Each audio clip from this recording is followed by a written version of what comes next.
station of Fox Sports. We are Baltimore. We are Detroit. Tigers baseball on Fox Sports Detroit is presented by Bell Tire.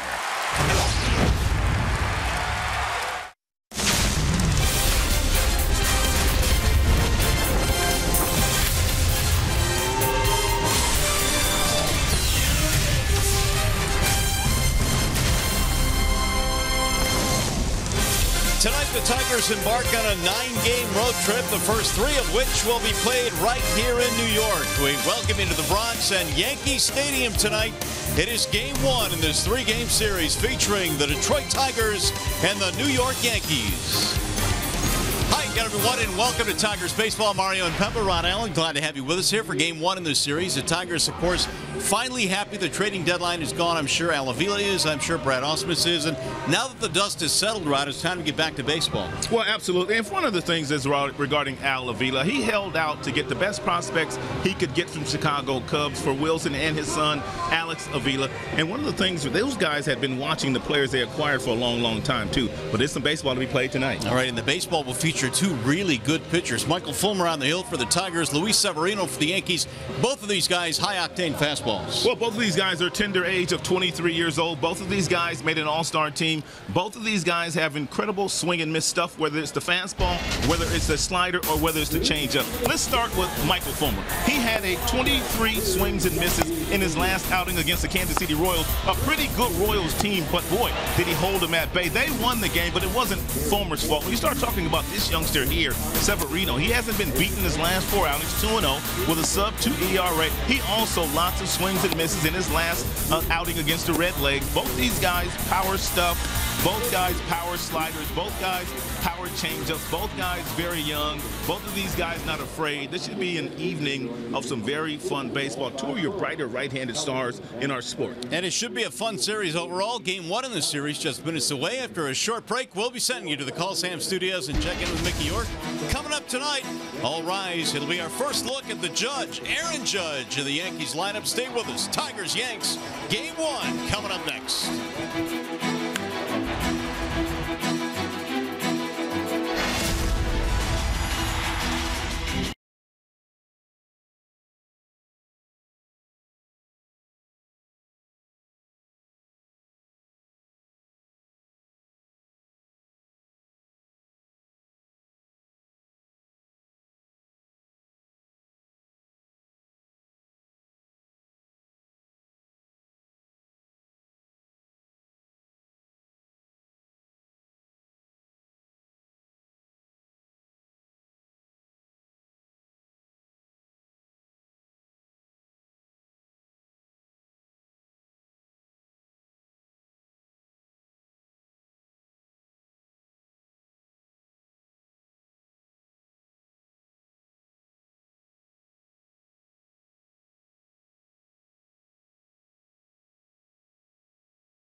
New York as we get you set for the Tigers and the New York Yankees. Game 1 in this 3-game series. Here's the starting lineup for the Tigers tonight. It is presented by the Southeast Michigan Ford dealers, and for Brad Ausmus, it'll be Kinsler, Adduci, and Upton at the top 3 spots. Miguel Cabrera batting cleanup.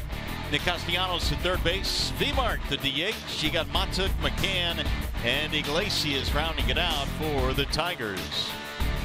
Tough assignment tonight. Luis Severino is on the mound. He is presented by Jeff Glover and Associates Realtors. And Luis is probably the ace of their staff as we speak. He's won 7 games so far this year. He was an all-star as well. ERA a shade over 3. The whip a shade over 1. 145 punch-outs. He's only walked 32. His fastball gets all the way up to 100 miles an hour with a good slider and a really good changeup.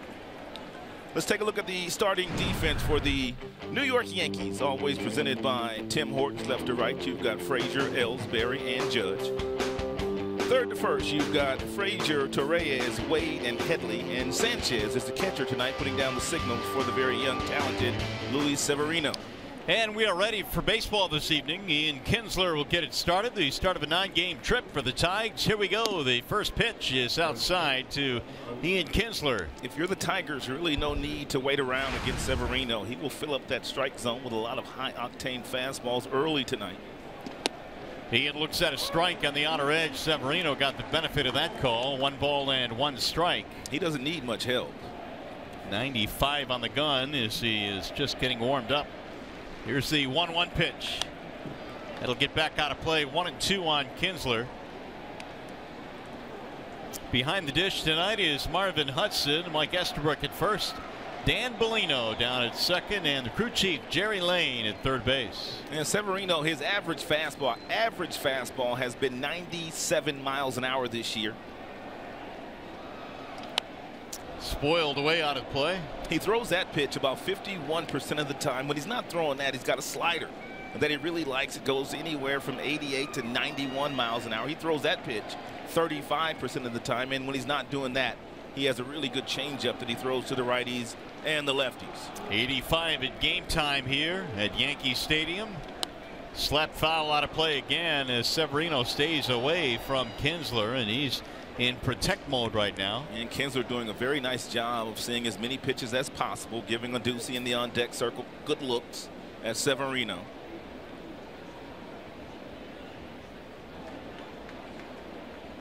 Now Severino again with the 1-2. Ian looks at a ball down low. 2 balls and 2 strikes on the Tigers leadoff man. It'll be Jim Adduci and Justin Upton to follow. He's still here. Speaking of Justin's, Verlander is still in Tigers colors. There was some thought he might be traded at the deadline. Not so. There's a ball low and away. Now the count on Kinsler goes 3-2. Ian doing a good job here of making Severino work. Kins on the homestand was just 4 for 20. Another foul back out of play. This is turning into a really good at bat. Tigers on the homestand needed that big day yesterday offensively to get their average at 257 as a team on the homestand. They were in the low 200s. Hoping Cabrera gets it going. Ian finally swings and strikes out at the slider, and down he goes. 1 gone. First strike out of the ball game for Severino. It'll bring up Jim Adduci. Adduci is batting .269. He'll get the start in right field tonight, batting second.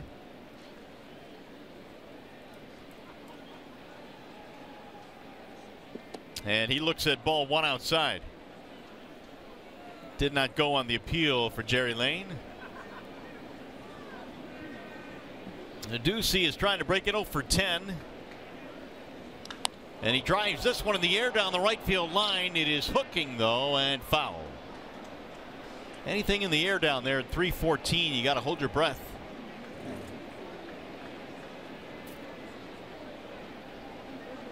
Yeah, shortest right field porch in all of baseball. A lot of home runs hit out to right field over that short porch you just mentioned at 314. Severino's been outstanding in his last 4 starts. He's gone 2-0 with a 129 earned run average, and he's punched out 31 in 28 innings. So he's pitching his best baseball right now. Swing and a miss. He struck him out. Ducey is out on strikes.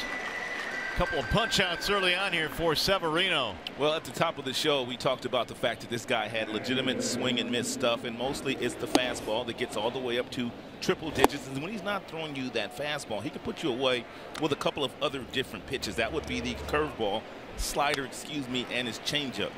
He's also one of those guys, Mario, because he throws so hard, you always have to respect 100 miles an hour, and guys are constantly swinging at those breaking balls out of the strike zone because you're respecting the heater.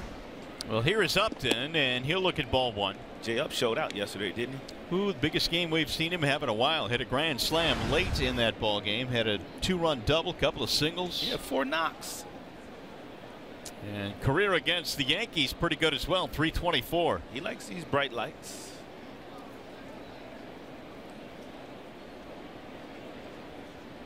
Now the 1-0 pitch.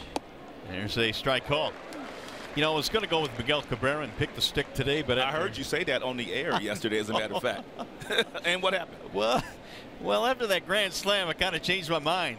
What you told? I know. I told people. You told a lot of people. That's all right. I'm going with Jay Up. Don't let me down, Jay Up. 2-1 the count. Here's the big fella waiting on deck. I guess it's not about being honest. It's about winning, right? Absolutely. I'll go back on my word quickly. Good count to hit in. It's a fastball, but you better be ready to hit it. Fouled away. 2-2. He got up to 97 there. When you know a guy is going to throw you a fastball, and more than likely Severino's going to give you a fastball in a 2-1 count, you dial up for it, but the ball gets on you so fast. I mean, it's basically a 2-seam fastball that ran in on the hands of Justin Upton. That's got some tilt to it.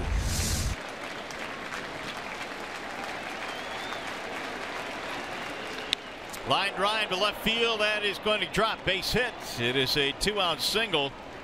He turned around 98, and Upton has a base hit. I love this swing by Justin Upton, and he's locked in right now as much as any Tiger hitter. He had just been a little tardy on 97, which is normal. But then Severino comes right back with the same pitch at 98 in a shorter, much quicker swing by Jay Up. He didn't pick that front foot up very high. He got it back down on the ground, and he had really good balance, which allowed the weight transfer and him to barrel up that high-octane fastball. It's a nice job. Now Cabrera. Mickey had 7 hits on the homestand, and he looks at a ball outside. Breaking ball that missed low. Miguel at 259 right now with 13 home runs. And he as well has done really good against the Yanks in his career. 333. Yeah, he's always performed very well in this park, and as you mentioned, against the Yankees. He was out in front that time. 1 ball, 1 strike.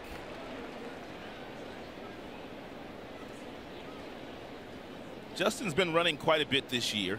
However, very tough to run on their catcher, Gary Sanchez. He's got a really good arm, so if you're going to run, you have to get a really good jump.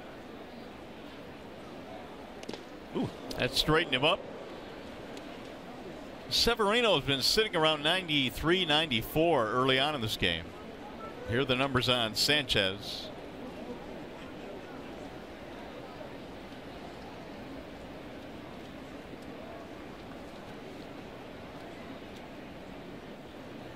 High, ball 3. That one at 96. And playing Miguel to pull on the infield, but as hard as Severino's throwing, Miguel, it would take nothing for him to go in that particular direction, especially a guy throwing as hard as Luis is. And Miguel with that classic inside-out swing, his bat perked up a little bit in that last homestand. It was encouraging. And he lost him, ball 4. The Tigers now with a 2-out threat going here. Single and a walk. And a chance now for Nicholas Castellanos.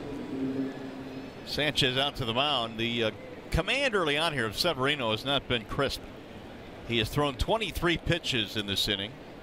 It's going to be very important here for Nicholas Castellanos, because we all know Nicholas loves to swing at the first pitch, especially with runners in scoring position. But Severino's just walked one, so you want to make sure you get a really good pitch, something that you can put in play with some authority. Severino, just 23 years old, a native of the Dominican Republic. Here's what Nick does on first pitches of an at-bat. Whoa. 396 with a homer, and the league average 347, so it's good for most guys. It's a little better for Nicholas.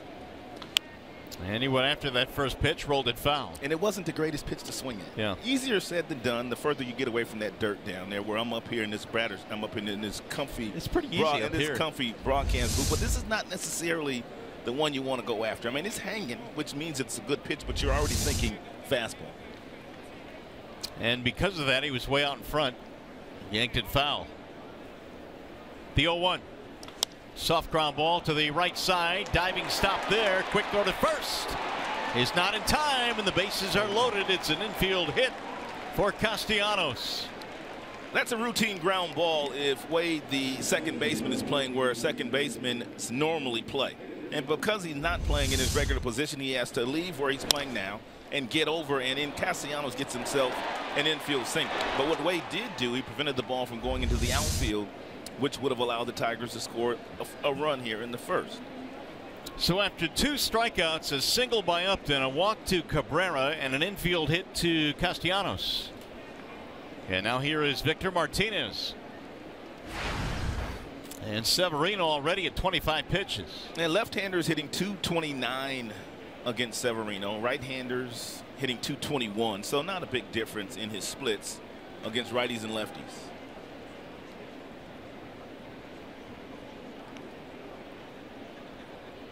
Vmart had a couple of big games on that recent homestand.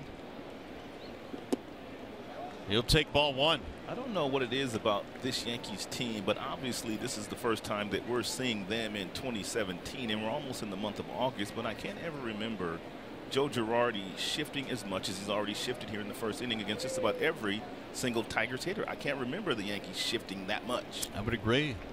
It's almost as if the analytics now are kind of creeping into Yankee Stadium as well. Yeah, they done beefed up that analytics department just like everybody else. Victor batting .263, bases loaded, 2 outs. And Severino misses again outside. He took a walk behind the hill before that last pitch. He just seems out of sorts early on in this one. Tigers must get him here, because very seldom, once you let a pitcher the caliber of Severino off the hook in the very first inning after you've stressed them out, they've got the bases loaded. If you let them off the hook here, these guys just tend to settle in. Sometimes that's the best time to get really good pitchers like a Severino. You got to get him early. The 2-0. Victor swings and misses. And that's pitching. If you're Victor Martinez, it's 2-0. He's already walked 1. And he's given up a base hit, and he throws a changeup, and something's wrong with him. Marlo, you're right. I think something, you can tell right before the second pitch of Victor's bat. Here comes the trainer. Man, that's so unfortunate for them. I was looking forward to this pitching matchup here tonight, but he says he's okay. Joe Girardi bringing the trainer out to make sure he's all right. So they saw exactly what you saw. But that 2-0 changeup, how about that pitch? Yeah. Are you kidding me? Yeah, it was a dandy. He did not give in. So Severino is going to continue in this game, but he clearly has not been sharp. Here's the scouting report on the 23-year-old All-Star. Opponents hitting 158 against that changeup, that pitch he just threw to Victor Martinez. 27 1/3 consecutive innings pitched without allowing a home run. Here's the usage. The fastball, the slider, and the changeup. Uses the fastball and the slider a lot more. Tigers loaded him up. They got it started with a single by Upton. Here's the 2-1. Breaking ball there, 2-2 on Victor.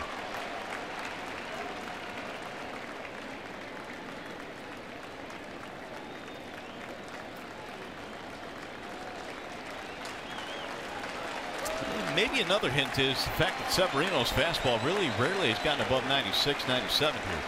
He's been mostly low 90s with it. Trying to get out of this bases loaded jam. And he will. He struck him out. Martinez will leave them loaded. Severino strikes out the side.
The Yankees down the bottom of the first inning.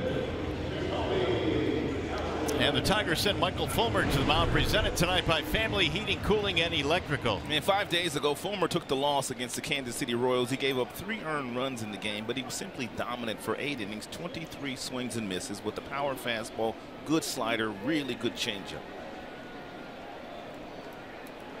Here's the lineup he'll face, presented by the Metro Detroit Chevy dealers. For the Yanks tonight, it'll be Ellsbury, Clint Frazier, and Aaron Judge. Then Sanchez, Holiday, Headley in the middle. Todd Frazier, who came over from the White Sox, to Reyes, and Wade rounded out for Joe Girardi. Now Fulmer goes to work. And the first one is in for a strike right at the knees of Jacoby Ellsbury. Tough assignment tonight for Michael Fulmer. This Yankees team playing some of their best baseball of the year after the All-Star break. They've won 8 of their last 10. 2 of their hotter hitters taking the night off, though, tonight. Gregorius and Brett Gardner. There's a ball low and away. 1 ball and 1 strike. Yeah, Jacoby Ellsbury leading off, and he can't even get in the lineup these days because the other players, that would be the Frazier kid, Clint, in left field, and also the Judge kid in center field, and Gardner, who you mentioned. They've been so good. Swing and a miss. 1-2 now on Jacoby Ellsbury. .246 batting average. There is Joe Girardi, and he's got himself a pretty good squad. They made some moves down the stretch here toward the trading deadline, and they have really strengthened their team. I bet he had a little extra pep in his step in that clubhouse today. I would say so. Not so for Jacoby Ellsbury. He's caught looking. 97 with that piece of cheese right there from Michael Fulmer. Well, Severino struck out the side in the first, and now Fulmer punches out Ellsbury. Consumers Energy brings you the Tigers starting defense. It's pretty much the way they've been lining up lately. Left to right, you've got Upton, Montook, and Adducey. Iglesias, Kinsler up the middle. Castellanos, Miggy on the corner. And James McCann will get the bulk of the reps now behind the plate, with Alex Avila being traded to the Cubbies last night. Clint Frazier, one of the good young players in the American League, stands in. He has got a lethally quick bat. I mean, this cat's bat is quick. I was watching him take some batting practice today, and he was hitting balls all over the seats here today. He handed out a lot of souvenirs early today. Now the 1-0. I'll tell you this, the Yankees have some high numbers on their jerseys. Frazier 77, the guy on deck, Judge, wears 99. Well, all the other numbers are retired. Good point. Pretty much. They'll be in triple digits soon. Here's the 1-1. Swing and a miss. Good pitch. 90-mile-per-hour slider.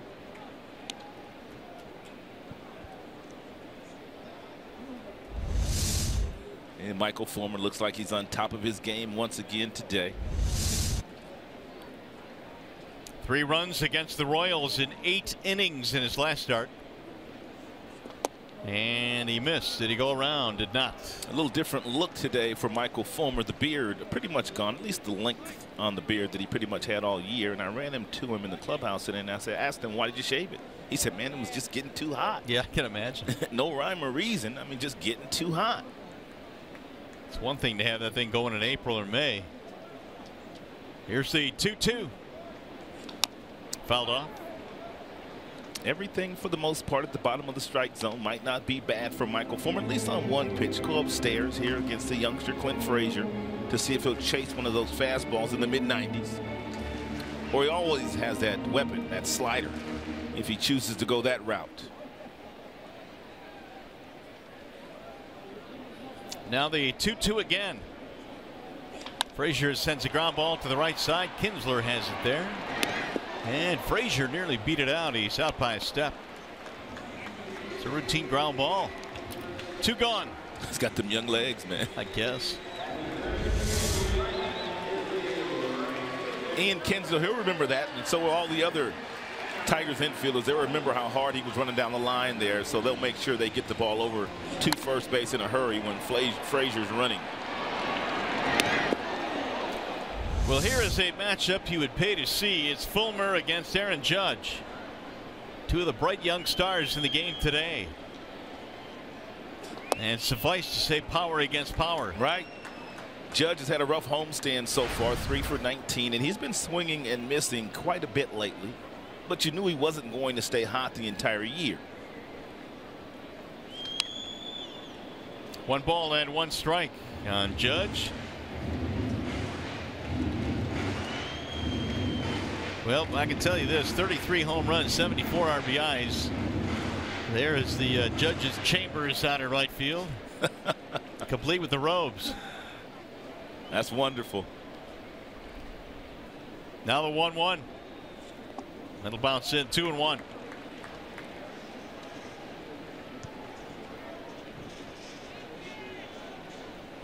I mean, this cat right here is made for New York, isn't he? Yes, indeed. And he's handled all the pressure, and that could gobble up a lot of young players here in New York. Swing and a miss. That's exactly what he's been doing a lot of lately. Earlier in the year, he was laying off those sliders that were going off the plate. He'd been getting these pitches all year, but he was laying off of them earlier this season, but not so much. He's been striking out quite a bit lately on pitches just like that. Got him. Strike 3. Judge is caught looking, and Fulmer has his 2nd strikeout and a very impressive 1-2-3 first. When we come back, Alavino joins us in the broadcast booth.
A trade announced today by the Tigers. Alex Avila, Justin Wilson going to the Cubs for a couple of prospects.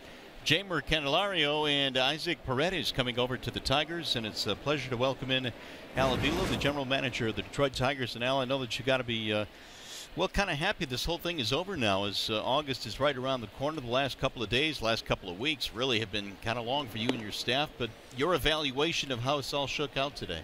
Well, we're very happy. Obviously, this process started basically 2 months ago.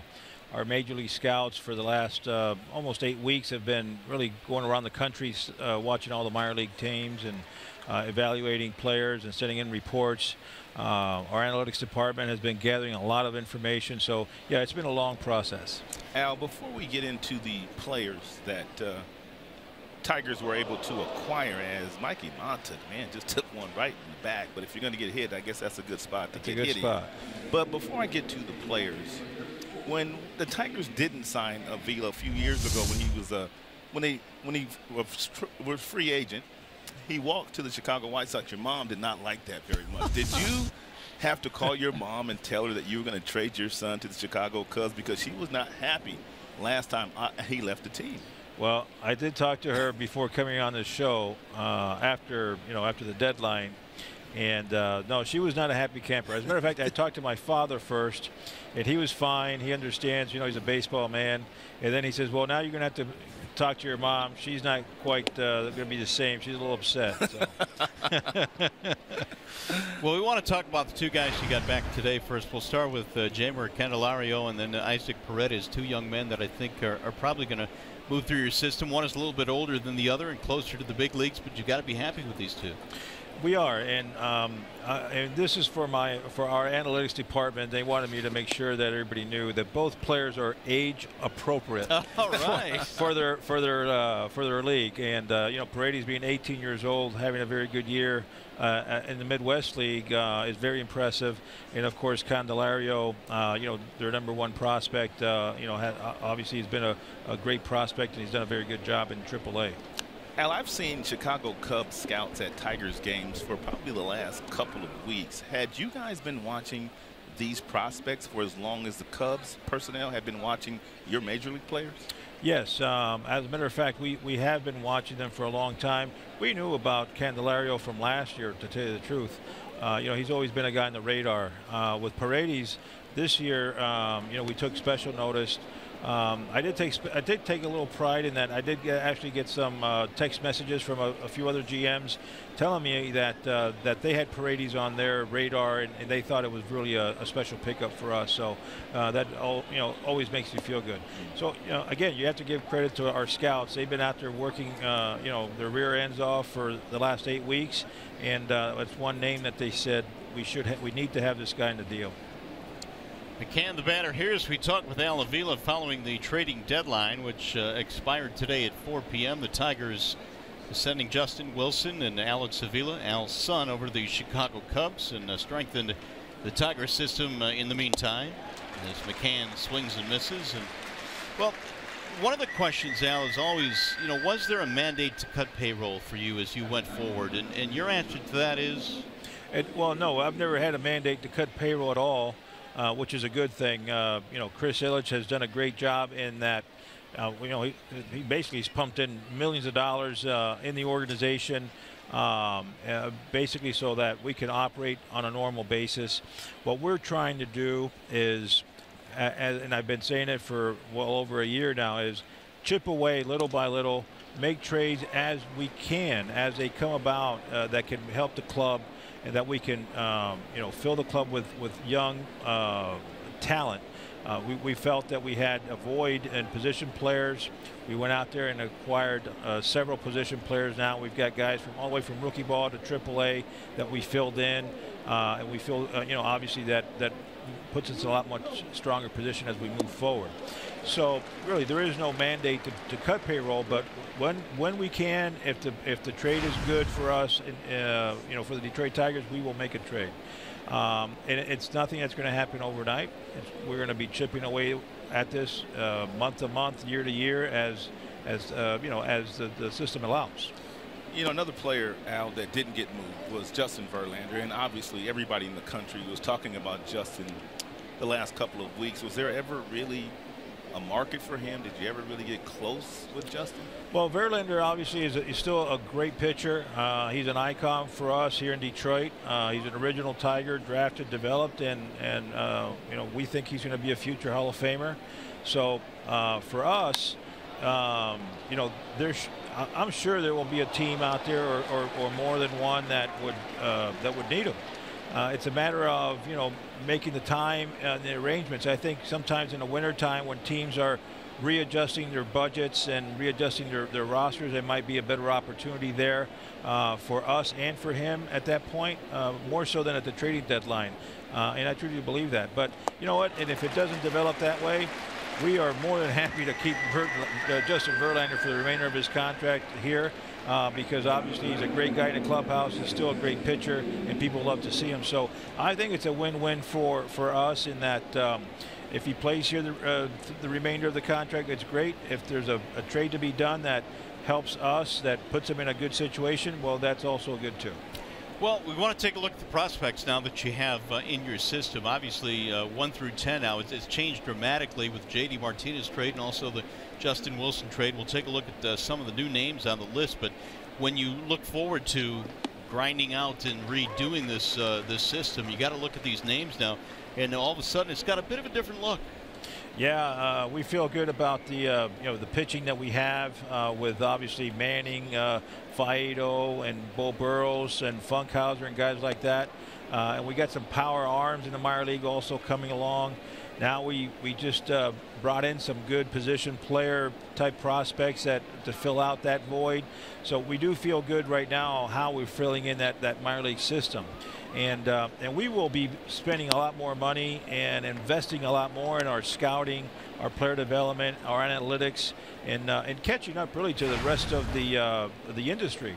You know, in the past we were pumping in a lot of money at that major league level, and maybe ignoring a little bit in these other areas. We're gonna start really working from the bottom up and putting in some money into the system so that we can have a long. You know, a system that for the long haul can sustain us. Al, I know it's been a really wacky couple of weeks here. Thanks very much for sharing some of the thoughts. Good luck the rest of the way. Good work. Thank you very much. I appreciate it, fellas. Thank you so much. That's the GM Al Avila, his thoughts at the deadline today.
Tigers receive from the Cubs is Jeimer Candelario, and Rod, as we look at some video on Candelario, he is probably the closest to big league ready right now. He's a switch hitter that has lots of gap-to-gap power right now. They project he's going to hit for more power as he matures. He's playing third base in AAA right now, and he is the closest to the major leagues. I've also heard he's got some really good hands at third base position. He can also play some first base, and because he's got them great hands, he's got really good bat-to-ball skills. So Tigers got the #1 prospect in the Cubs organization in the deal for Alex and also for Wilson. Well, the Yankees batting now with Gary Sanchez leading it off here in the second. Well, Candelaria will go to Toledo, and you know, you can scout a guy for a couple of weeks, but really until you get a guy in your system and watch him play every day, you're not quite sure what you have just yet. Absolutely, and you really don't know that much about him. You want to see what his aptitude is like, if he likes to listen, if he likes to learn, how hard he likes to work. Sanchez will ground to the shortstop and thrown out by Iglesias. One gone. Michael Fulmer throwing hard tonight, man. He punched out Aaron Judge in the first inning with a 99-mile-per-hour fastball, and that fastball right there at 98 ate up and their start catcher Sanchez. Fulmer is throwing awfully hard tonight. I think the Yankees have a pretty good idea here that they're in for a possibly long evening tonight. He had one start in his career against the Yankees. It came June 12th of last year in this particular ballpark. He had a really good day against him as well. They didn't do much against him that day.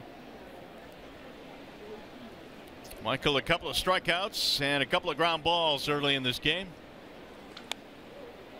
That's fouled off, and the count is 0-1 on Holiday. The other young man the Tigers picked up was Isaac Paredes. This is the one that they're most interested about. This is the one that Al Avila said he got calls from other general managers telling him that that's a really nice pickup, the Paredes kid. When a kid is 18 years old playing in A-ball and having the kind of success that he's having, that goes to tell you he's a little bit more mature, because most 18-year-olds, they don't have success in the Midwest League. We saw him just in that last video clip hit a breaking ball out. And you're right, 18 years old in the Midwest League, you are a little bit advanced. Yes, indeed.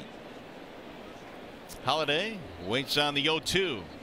Swing and a miss. Man, Fulmer looking really sharp tonight. 2 up, 2 down, 3 strikeouts for Michael. And here's some numbers on the 2 young men that are now Detroit Tigers.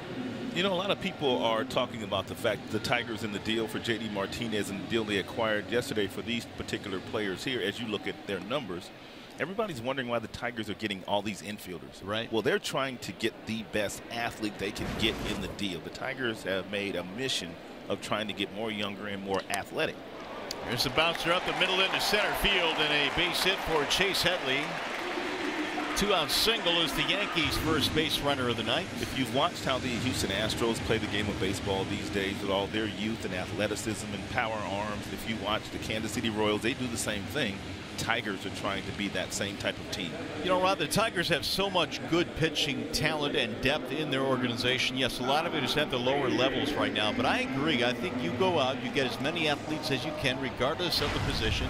And that stuff seems to take care of itself down the road. And what we've watched with some of your big league managers, Joe Madden comes to mind. I mean, he has a shortstop like Baez who can play second base, third base, and outfield. Chris Bryant, the third baseman, can play first base and outfield. That's what the Tigers are trying to accomplish. Have 25 really good players, and you could be interchangeable with the positions that they play. Here is Todd Frazier, batting with 2 outs and a single by Headley, the first base hit given up by Fulmer tonight. Headley, by the way, has been swinging really good bat lately. He is performing very well for the Yankees right now.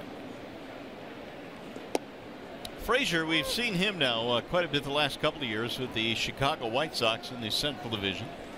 Came over in that big deal that also netted them David Robertson and Tommy Kahnle for their bullpen. He has 14 at-bats against Michael Fulmer. He is 3 for 14 against the Tigers' talented right-hander.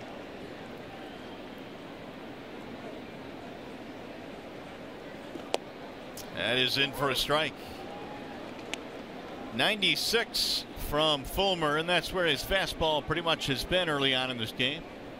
As Maxwell Scherzer used to say, and Fulmer's letting his fastball eat here tonight. Let the fastball eat is what Max used to say, which means throwing it over the plate and let them see what they can do with it.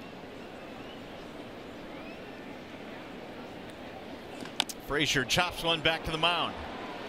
Fulmer throws him out. Inning is over. No runs, 1 hit, 1 left.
The notable trades today. How about you, Darvish, going to the Dodgers? Dodgers are all in, man. And the Yankees, of course, got Sonny Gray. That'll be a big pickup. Some of the other moves. Tony Watson going to the Dodgers as well. They restocked. Brandon Kinsler going from the Twins to the Nationals. Not many bats, man. Not many big bats went at the trade deadline. Lots of pitching went at the trade deadline. Lots of bullpen pieces, but not a lot of bats. You know what that tells me is we got an early view of that in the J.D. Martinez deal, and I think a lot of folks were disappointed in the return on that. But that's what the market was able to bear. Yeah, that's all they were giving up. Teams want young, controllable pitchers that throw hard, and we all know what helps out in the postseason because the starters usually don't go that far in the postseason as far as innings are concerned. You got to have a great bullpen, and a lot of teams in contention really bolstered their bullpens the last couple days. Jim Adduci getting things started here in the third. Adduci, Upton, and Cabrera. Severino with 5 strikeouts already in the game. It'll go foul. 96-mile-an-hour heater. 2-2. Well, we had a feeling that this would be a really nice pitching matchup. Both guys very young, both guys very talented, both guys all-stars this year. Tigers had an opportunity to get Severino in the very first inning. They loaded the bases before he struck out Victor Martinez. Swing and a miss. And Adduci down on strikes, 1 gone. That is the 6th strikeout already for the talented right-hander. And he's getting the strikeouts with different pitches. He can get up to 97, but that slide piece is unhittable.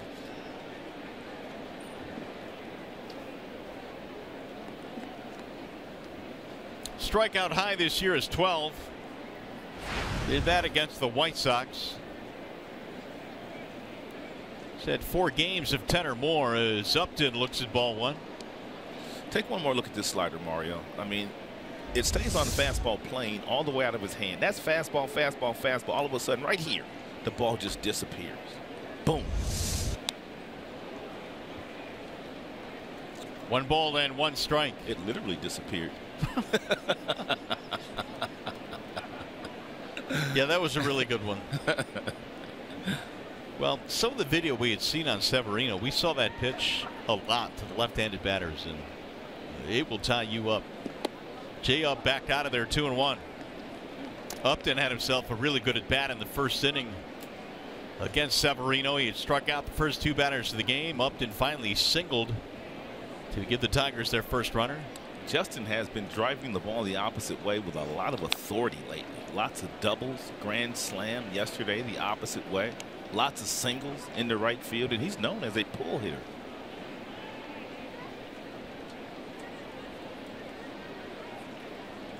Upton, it occurred to me when he hit the grand slam yesterday, both of his slams this year have gone to right field. Right. The one in Boston off the pesky pole. It'll sail outside, 3-2. And what he did his first time up, you watch his front foot. He has a leg kick, but he's not picking that foot up very high. He wants to make sure he's able to get it right back down on the ground so he can rest comfortably on his backside, which would allow him to generate bat speed. That's what Justin Upton likes to do in the box. High fly ball, left field playable. Frazier coming in. 2 up, 2 down. Well, stay tuned to Tigers Live. Following the game, we'll select the Fox Sports Detroit Tigers player of the game, presented by McDonald's. Stop by for your breakfast favorites, now being served all day. J-Up was our player of the game yesterday, and if you picked anybody else, it would have been a mutiny.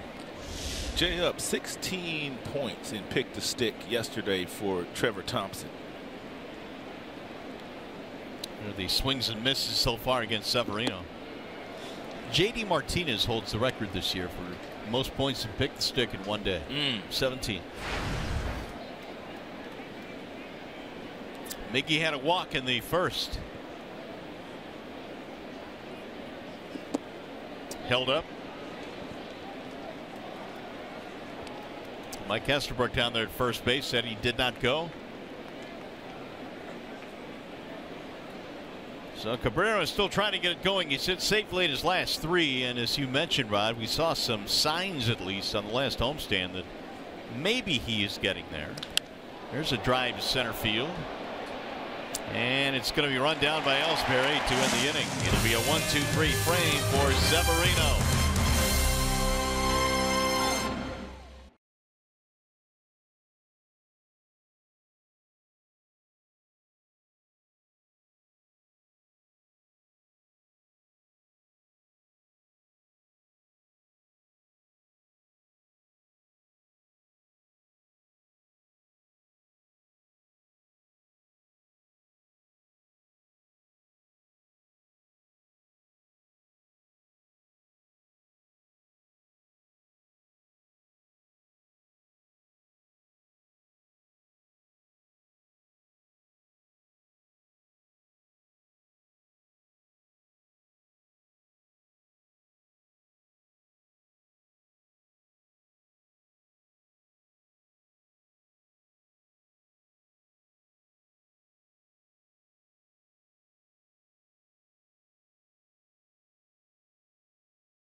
The game, Michael Fulmer, after he took the ball 5 days ago, he knew his next start he'd be matched up against Severino, who's very good for the Yankees, and he knew he needed to bring his A game. Well, he's thrown fastballs at 99 here today. He's thrown several fastballs at 98, 97. Well, you get the idea.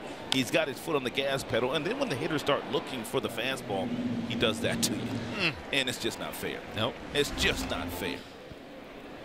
Here's Torres to lead things off for the Yankees in the third, and he looks at ball one. Two of the really good young pitchers in the American League squaring off here tonight. Top five. Yeah, and so far neither has disappointed. I know that Severino struggled with his command a bit in the first, but he has straightened it out. Yeah, top five right-handers in the game for me. Corey Kluber you can also put in that list. Justin Verlander when he's right. Kershaw, Scherzer, they've got to be in there. Maxwell's in there. We only got one more we can add. Running out of room. Torres has been hot. He sits safely in his last five. And he looks at a strike. He thought that was up. Torres starting at short. Didi Gregorius gets the night off. I mentioned earlier Gregorius not playing. Neither is Brett Gardner. We were told that Joe Girardi, the manager, gives several guys days off, and it really doesn't matter how the player is playing at that particular time. Soft little looping line drive caught by Kinsler in right field. One gone. Fans, remember to place a deposit on 2018 Detroit Tigers season tickets. You'll get up to 4 free games in 2017. Plus priority seat selection for the 2018 season. Visit tigers.com/tickets or call 313-471-2255.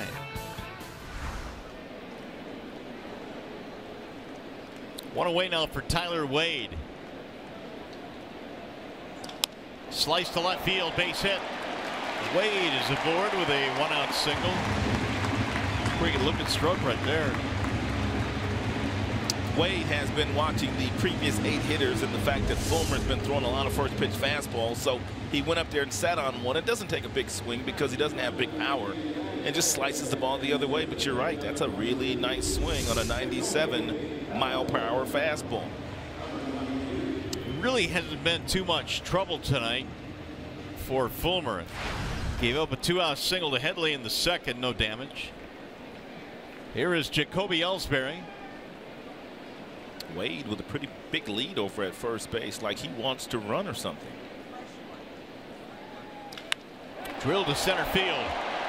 Matuk on the run. He'll track it down, and Wade retreats. Another hard hit ball. Michael might have to put a wrinkle in one or two of the first pitches of the at-bat to these guys, because obviously second time around these guys are going to start to hunt that fastball, because Michael has thrown so many fastballs here tonight early in the game. Here is Clint Frazier.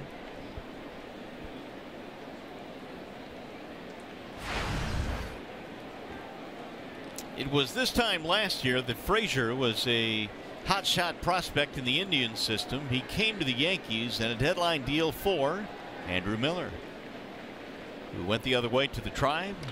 There's a drive to center field. Matuk down to his knees to make the catch. A couple of hard hit balls to end the third. 7-pitch inning.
Won the series. Just a reminder, as you enjoy a cold one, to look forward to Miller Time later in tonight's game, brought to you by Miller Lite.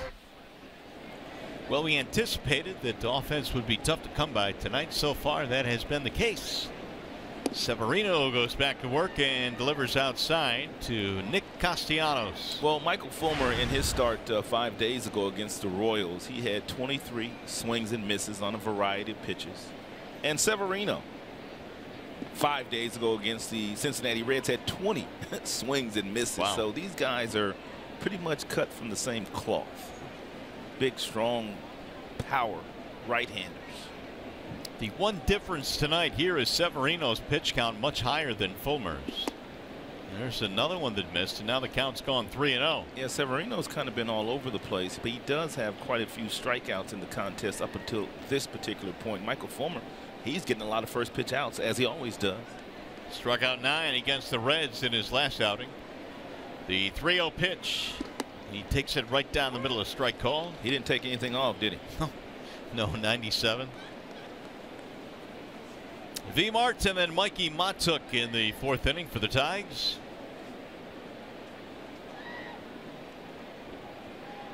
Here's the 3-1. Driven to center field. Ellsbury on the run. He'll turn around, go back to the track, and make the catch. One away now. Let's check in with Mickey York.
That's right, Mick, and that of course happens throughout the entire month of August. And right, we've seen plenty of players that have been dealt in the month of August. Of course, you have to ask waivers for that to happen, and if a player clears waivers, then you can work out a deal. Right. It also goes to show you, Mario, how this new generation of general managers think these days.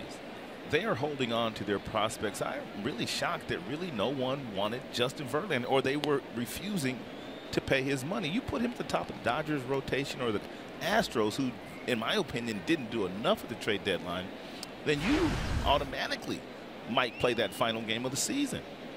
Everybody was complaining about the money, but Verlander earned that money. Well, he did, and everybody is concentrating on Justin's numbers this year. But I think if you dig below the ERA and the record, you find that it's really not all that bad of a year he's had. It's not. And if you look at his overall body of work the last 2 years, he is right up there in war with some of your other better players in the game as far as pitchers are concerned. And the other thing about Verlander is that postseason pedigree that he has, which is awfully good. But well, the Tigers still have Verlander, and going forward, we'll see what happens either in August or in the offseason or beyond. Here's the 1-2. Swing and a foul tip. Got a piece of it to stay alive. How about the Dodgers, though, with a healthy Kershaw and a Yu Darvish at the top of the rotation? Well, you made a great point about Houston. I mean, Keuchel just coming off the injury list did not look all that sharp against the Tigers, and McCullers went on the DL today. And how much are they going to continue to get out of the back end of their rotation? Oh, they're pitching pretty well right now. The Fires and guys like that. Meanwhile, 1-2 the count on Mikey Matuk, and he fouls it back out of play. This Yankees team made a deal for Sonny Gray, and they gave up some pretty good prospects in acquiring Sonny Gray, but they have Sonny Gray for the next 2.5 years.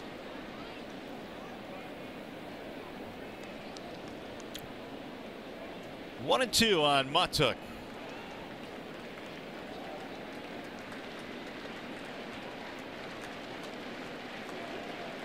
And a ball low and away. 2 balls and 2 strikes. Everything that Severino has delivered to Matuk in this sequence, all 6 pitches, everything away from Matuk. Everything. 73 pitches. And they continue to make him work. So the Tigers will get into that bullpen. That is the good news tonight. The bad news is the bullpen's pretty good here. Bullpen is the best in baseball, but they might not be getting into the good bullpen. If they get a lead here at some point in time, maybe they can get into the front end of the bullpen. The underbelly. Yeah, the front end, not the back end. Although that front end is pretty good too. Yep, the back end is nasty. Oh my goodness. Again, the 1-2, and it's lined to left field. That's going to be down, a base hit, maybe more. Let's see. Matuk aggressively going to second. Now he puts on the brakes. Now he goes back and into second base. The ball was bobbled out there and left by Frazier.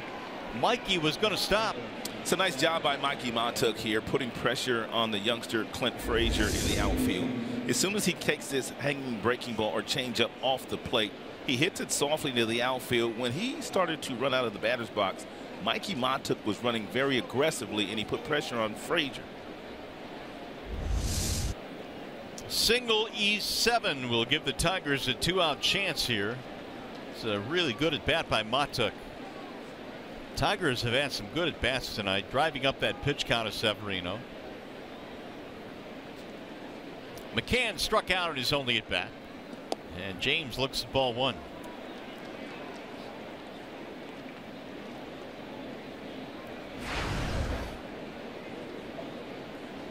Tigers have had at least 1 base runner in 3 of the first 4 frames tonight. And how about this, Rod? Just 5 of 17 in first pitch strikes. Yeah, he's been a little erratic. There's no doubt about that.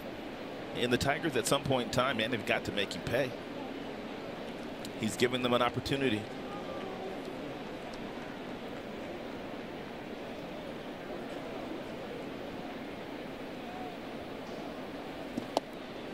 That'll dart in for a strike at 97, right at the knees. Let's take one more look at Matuk running out of the batter's box. And the outfielder, when you see a guy running this aggressively and make the turn, you think he's going to try to go 2. So in the outfield, what you do is you look up.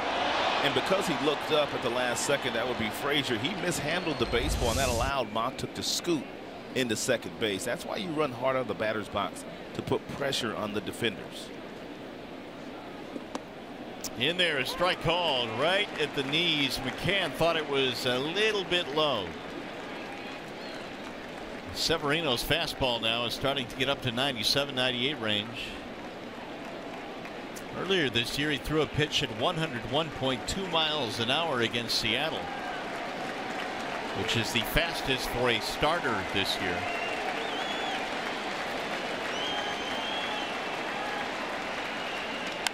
Line drive to right field, slicing. Judge can't get it. It'll go to the wall. A run will score, and McCann has himself a double. And nearly a great diving catch by Aaron Judge. Good at bat there by McCann. He doubles in a run. I think the Tigers have kind of recognized that Severino, even though he's got a blazing fastball, he's throwing everybody away. So McCann takes that high-octane fastball, takes a good path past a diving Judge, and that air looms large now. I'm not sure Mikey scores on that play if he was still standing on first base, but what an effort here. Oh, that went right underneath the glove. They say he is a pretty good defender for a guy his size. Now Iglesias trying to drive in a run. Iggy struck out in his first at bat.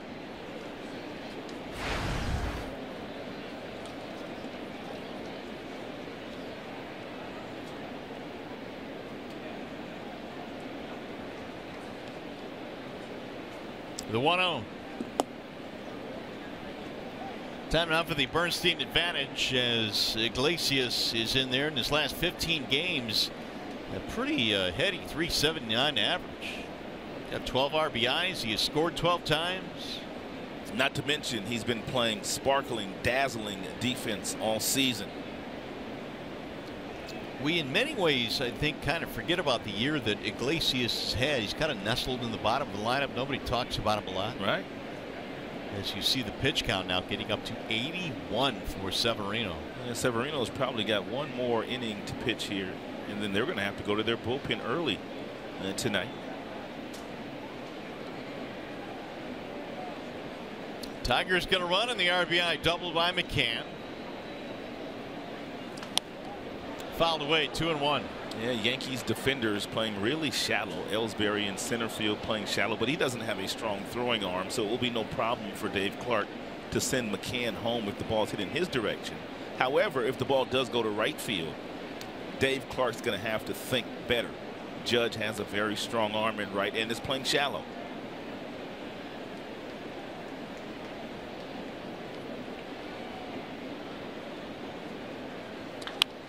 That's a foul ball down the line. Look out, Jerry Lane.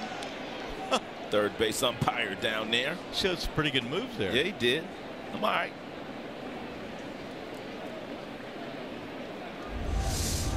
Shake Jerry out.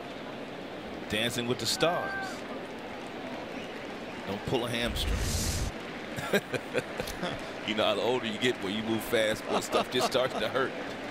I don't know about you, but it happens to me. Oh, yes, it does. It happens to all of us. 2-2. Iglesias, when he struck out in the second, ended a streak of 42 straight plate appearances without a strikeout. Really? He puts bat on ball and trying to do it again here to drive in a run. Iglesias told me something last year when he was very good in that statistic that you just pointed out, not striking out very much. He says when he gets himself in 2 strike counts, instead of thinking 100% as far as the aggression when swinging the bat, he thinks 75, 80%, which allows him to see better pitches, and a lot of times it helps him not leave the strike zone on borderline pitches once he's fallen behind. Chopper left side of the infield, going to have to hurry. Bobble. Torres couldn't haul it in. It was going to be a close play anyway. And the Tigers now have him at the corners. That'll be an error. Iglesias has good speed. It was going to be a very close play, but take a look at Torres. When that ball gets right to his glove, he looks up and takes a peek at Iglesias.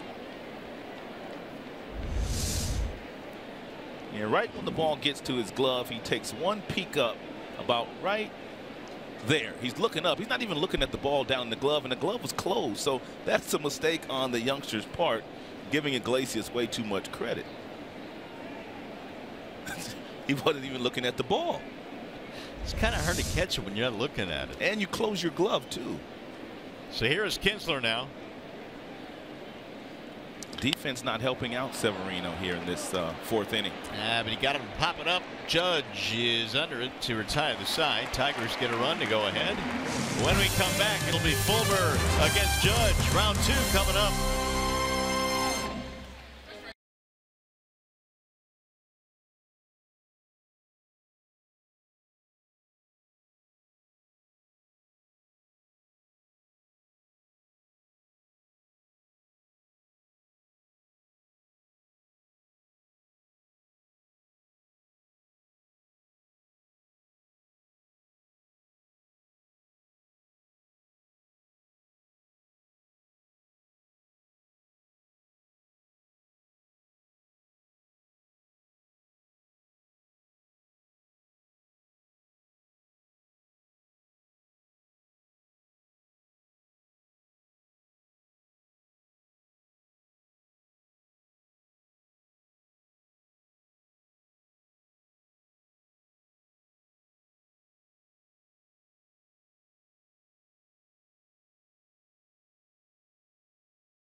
By pitch, Aaron Judge might be the leader in the clubhouse for the MVP and the Rookie of the Year right now in the American League. But Michael Fulmer was lethal on him his first time up. Fastballs at 90, changeup at 90 as well. And then he finished him off with a 99-mile-per-hour two-seam moving fastball to catch Judge looking.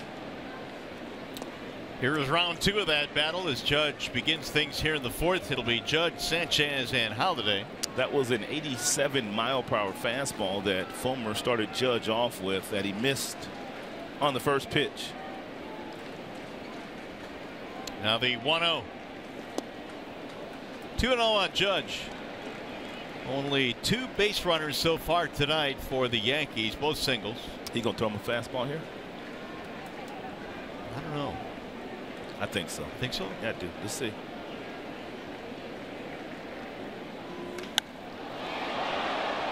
He did. And Judge was a little tardy, but when guys throw as hard as Fulmer and also Severino, as a hitter, man, you have to do everything right just to catch this ball out front so you can keep it in the fair territory. But aren't we getting to the point now as we look at the replay here? Are we getting to the point where guys are starting to expect off-speed stuff in 2-0 counts? Not from guys like Michael and Severino. These guys aren't afraid of some of your best hitters in the game in fastball counts. They're not afraid. Well, he's gone 3-1 now. He threw him a 2-0 fastball, a 2-1 fastball. Now will he throw him another fastball here in a fastball friendly count? Outside, he lost in ball 4. So Judge is on via the base on balls. That is the tying run now at first base. Bring up Gary Sanchez.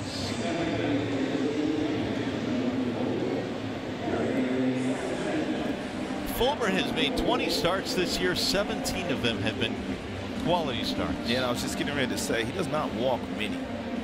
He did not walk any in his last outing against Kansas City in 8 innings. He threw 108 pitches in that particular game. This guy's got some power too. 16 homers and 50 driven in for Sanchez. He was an all-star as well in Miami. Soft roller back up the middle, could be two. Under the glove of Kinsler, and no play anywhere.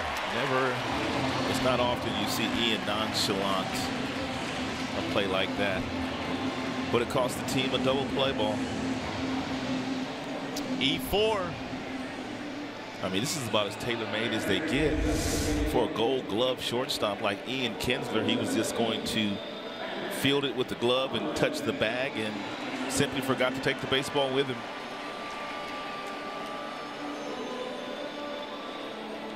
As a result, the Yankees have something brewing now with 2 on, nobody out for Matt Holliday. Well, the Yankees helped the Tigers to score that run. They scored in the 4th inning on a couple of errors.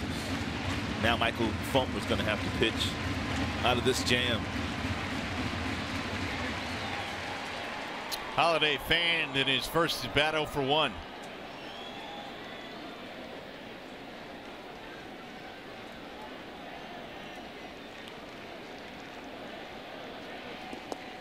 Ball 1. Yeah, this much we do know about Michael Fulmer. There's going to be contact against him, usually on one of the first 3 pitches. He throws lots of strikes, and they swing early against Michael because they don't want to fall behind. It was only the 40th pitch thrown by Fulmer tonight. Severino was at that level in the 2nd. In there, a strike. He got the call there in the outer edge. Holliday is a double play candidate. He is grounded into 12, which is the most on their team. He shares that with the guy standing on second base right now, Aaron Judge. So if you're Michael Fulmer, you'd love to throw Ian Kinsler another ground ball and let him start a double play for you.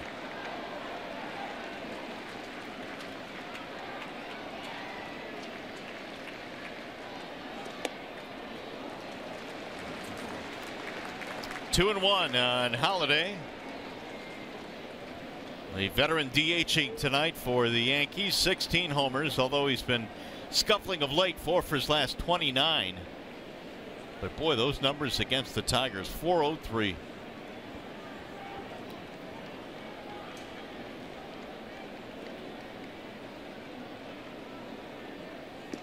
Outside, the count goes 3-1.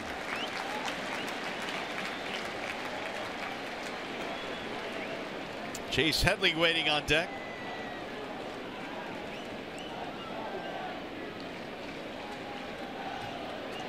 Tigers got a run in the top of the 4th. RBI doubled by McCann.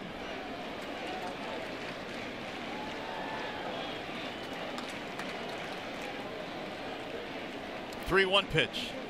Swing and a miss.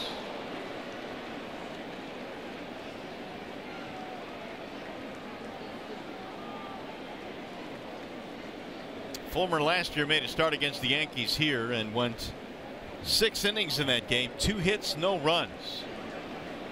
They got a bird's eye view of Michael as the rookie of the year last year.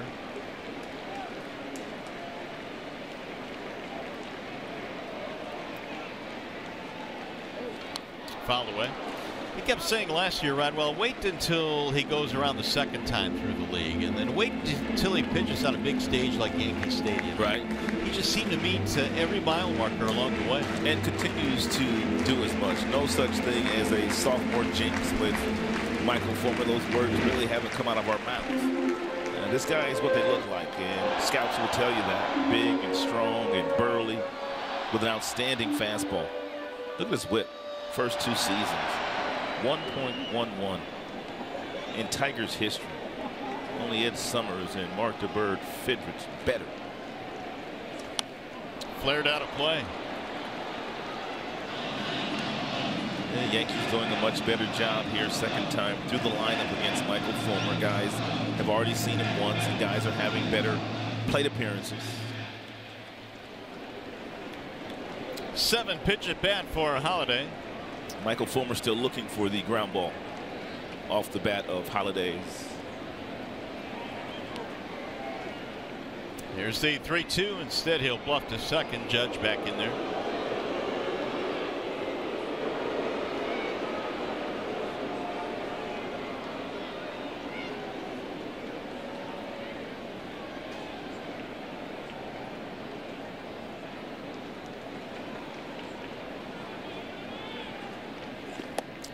and he walked him. That'll load the bases. Borderline pitch, but up and in. And Brad wanted that one. Now the Tigers find their first real problem of the game. Gino get on the phone. A couple of walks and an error.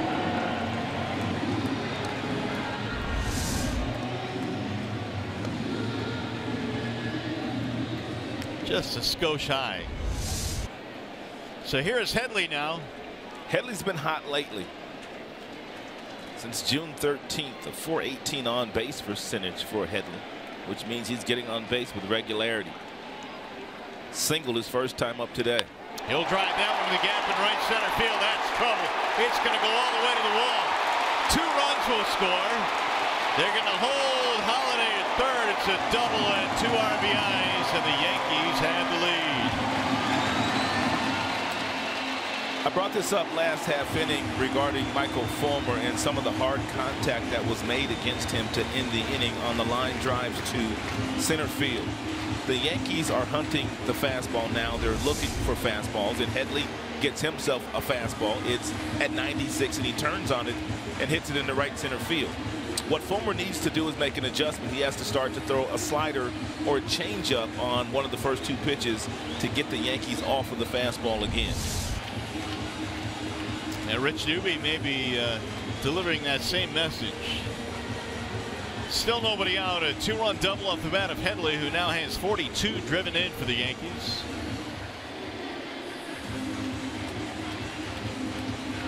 '24th double of the year for the first baseman tonight. And here is Todd Frazier with runners at second and third.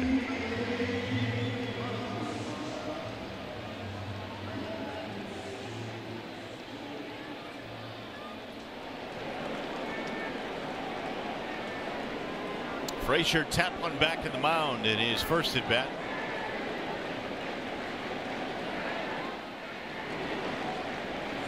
Ball 1. Fulmer started this inning with a walk. The big play was the miscue at second by Kinsler, because that kept the inning going instead of being a double play. Yeah, that would have been 2 outs and nobody on. Yeah, in fact, it fueled the inning. The 1-0.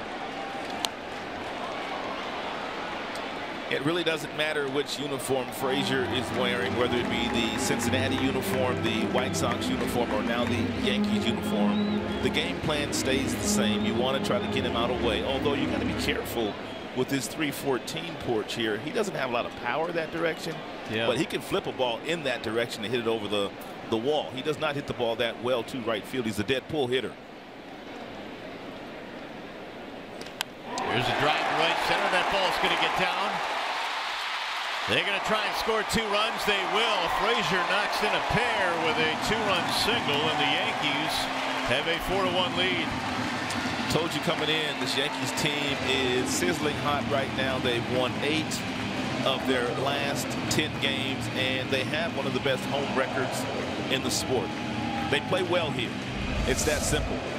It's a fastball that's outside. Frazier had an idea. They go right back out there again, because that's how the Tigers have pitched him for the last 2 years.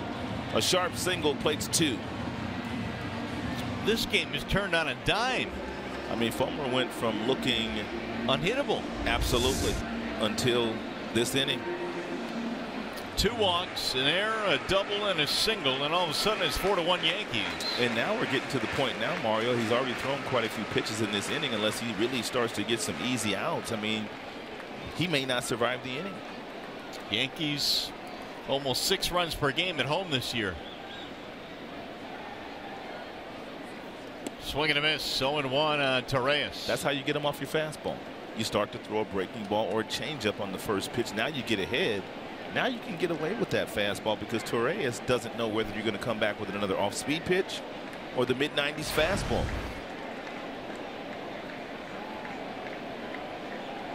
Torreyes popped up in his only at bat. Still nobody out in this inning. And now Fulmer will step off.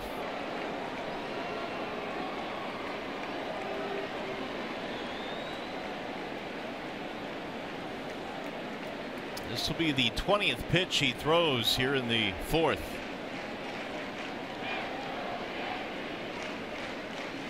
Swing and a miss. Again, the slider, and Torres out in front, 0-2. So he's up to 53 after that snappy 7-pitch third.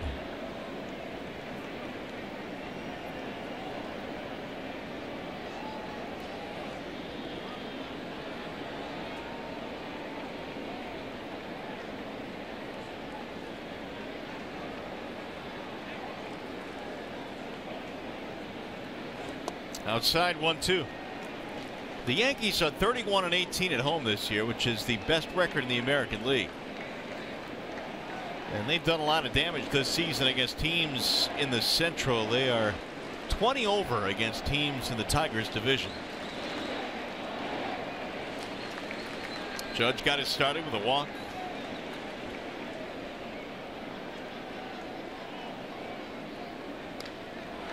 Fly ball to center. That'll be routine there for Matuk. That is the first out of the inning.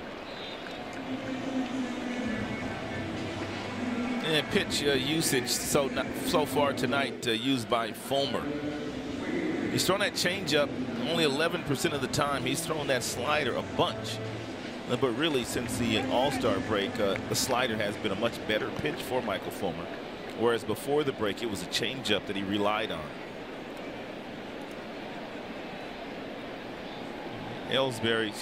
Tyler Wade steps into the batter's box. He singled. Line drive to left center his first time up. On the first pitch fastball.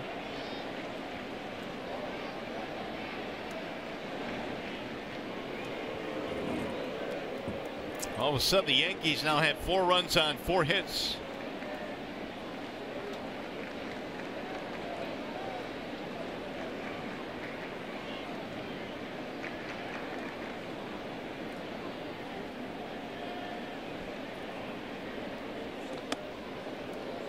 Again, a fastball to start him off, but it missed high. 1-0. Wade came into this game just 4 for 37 at the major league level this year. Was really doing well in Scranton, their AAA team, .313 average. In fact, was leading the International League.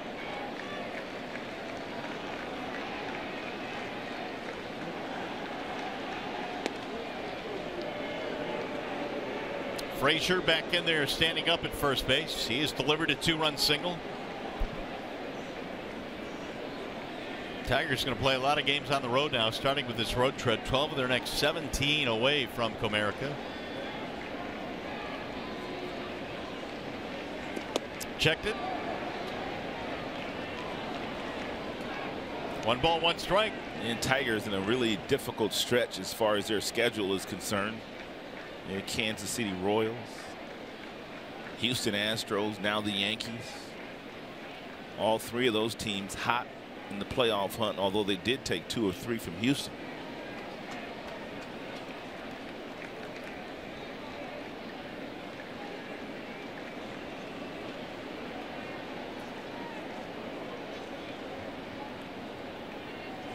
Swing and a miss. We flat out threw it right by him that time. Up in the zone, McCann took a shot at Frazier at first.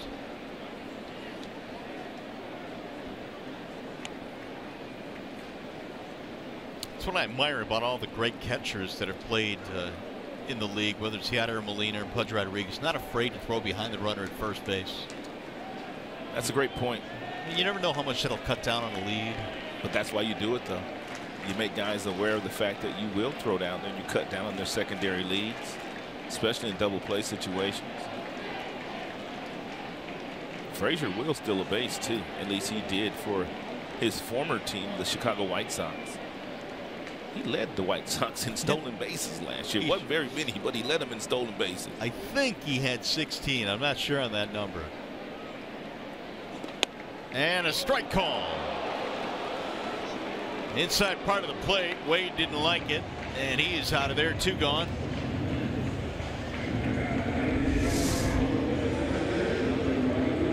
And 2-seam fastball, 96 miles an hour. Got plenty of play. The only thing is whether it's too high or not, and Mr. Fox Track says no, it's in the strike zone. 4 strikeouts now for Fulmer. Here is Ellsbury. The Yankees sending the 8th man to the plate in this inning.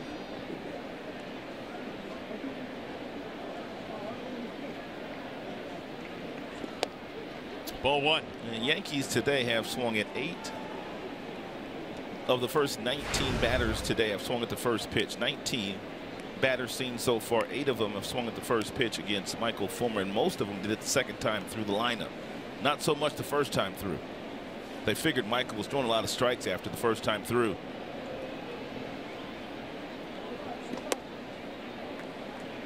Now he's gone at 2-0. There was a time where Ellsbury was considered one of the best players in the game. In his days with the Red Sox, finishing second in the MVP to Verlander. In 2011. He parlayed that into a really nice contract here in the Bronx, but really haven't given the Yankees much return on the investment they made in him. Ground ball back up the middle. Kinsler gets in front of it. He'll shovel to second for the force. That'll retire the side. But the Yankees grab the lead with a 4-run fourth. Statue of Lady Liberty. Statue of Liberty here in New York.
Stadium spend an unforgettable weekend at Comerica Park playing baseball with former Tigers. The 2017 Field of Dreams Fantasy Camp takes place August 25 through 27. For more information, call 313-471-2550 or go to Tigers.com for more information. Severino goes back at the hill. He's got a doozy. Upton Cabrera here in the Tiger 5th.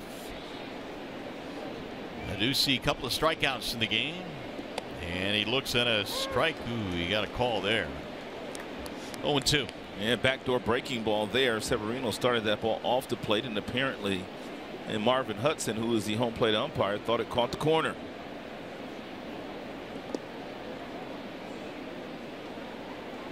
One and two.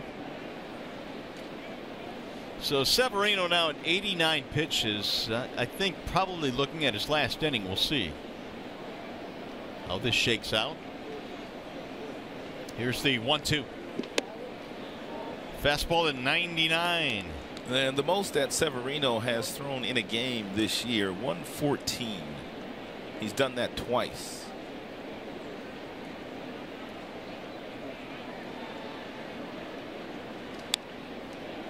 Ducey fouls it off. Again, back-to-back upper 90s. Severino, who made his major league debut a couple of years ago, was just 21 years old and showed the promise back in the 2015 season. Was 5-3 in his debut. Fouled away. Took a step back last year, but came to spring training this year in great shape, lots of confidence, and the stuff has always been there.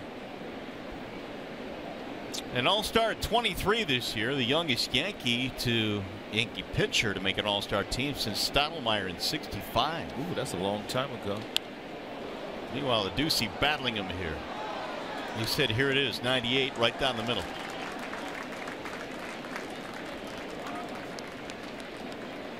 The Ducey the last 2 years in Korea and has found his way back in the big leagues.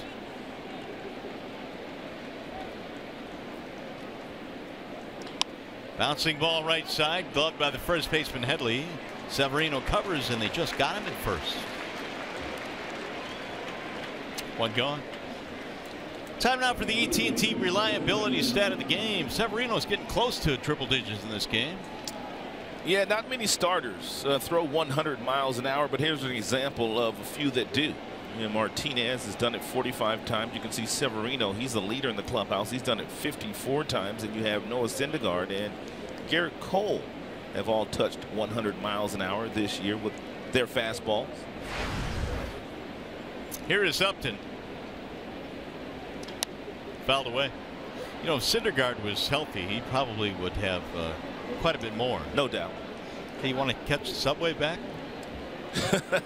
No? I'm not afraid of the subway. How about you? Either. No, I'm not either. I will say this, the bus is more comfortable. It is. The 0-1.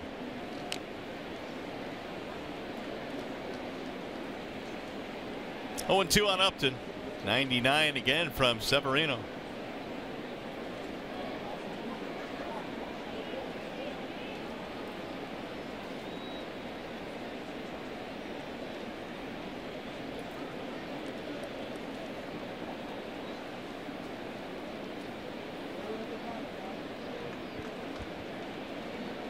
Now Severino with the 0-2.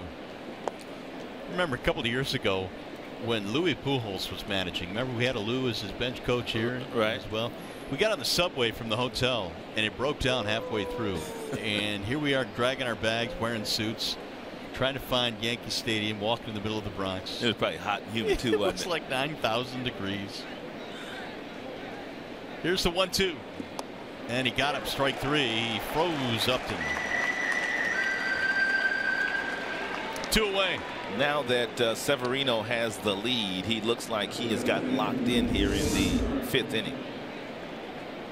That's a breaking ball. Didn't do a whole lot. You're looking for that ball to break toward the outside corner once you recognize it's spinning.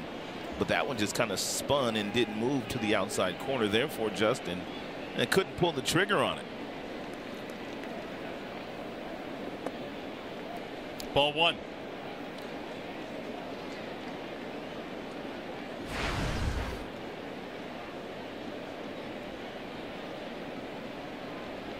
The 1-0. Grounded foul, 1 ball and 1 strike. Oh, now that looks good. Now, what do you think is in there? It probably costs $1,000 in New York City. I was gonna say, you got to take out a mortgage to buy one of those.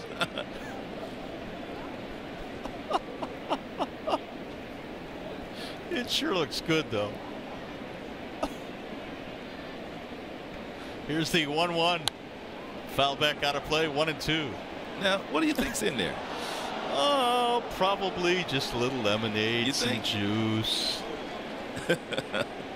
How about that? Sprinkle of vodka, maybe. I don't know. Yeah. A little gin, rum, who knows? The other guy had there the helmet of ice cream to go with it. Yeah. He might have a tummy ache later. Yeah. It's a pretty good bet. The 1-2. 2 balls, 2 strikes. Cabrera walking a fly ball. Tigers down 4-1. We're in the 5th inning. Now Severino with the 2-2, and Miggy looks at a ball outside at 99 again, 3-2. Yeah, Severino already up to 103 pitches thrown here tonight. 63 strikes, and he's missed the strike zone with 40 of those. So he's been erratic tonight, to say the least. but you can be erratic when you throw 100 miles an hour. Tigers had an opportunity in the first partner to get him. They did. Bases loaded.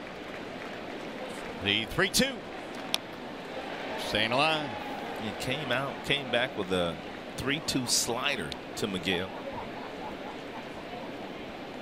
Tigers in the first got a single, a walk, and an infield hit. They loaded the bases, and then Victor Martinez struck out to end the frame. It's been kind of a fist fight all night for Severino, but he's recorded 7 strikeouts. And he lost him, ball 4. It'll be a 2-out walk. So Cabrera keeps it going.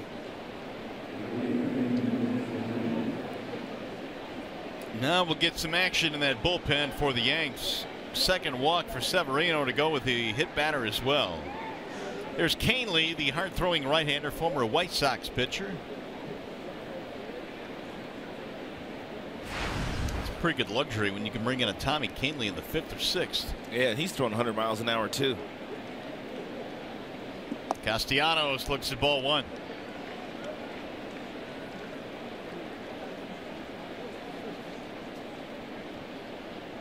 Well, you would think now this definitely has to be Severino's last inning. He's up to 106. And Nick looks at ball 2 down low.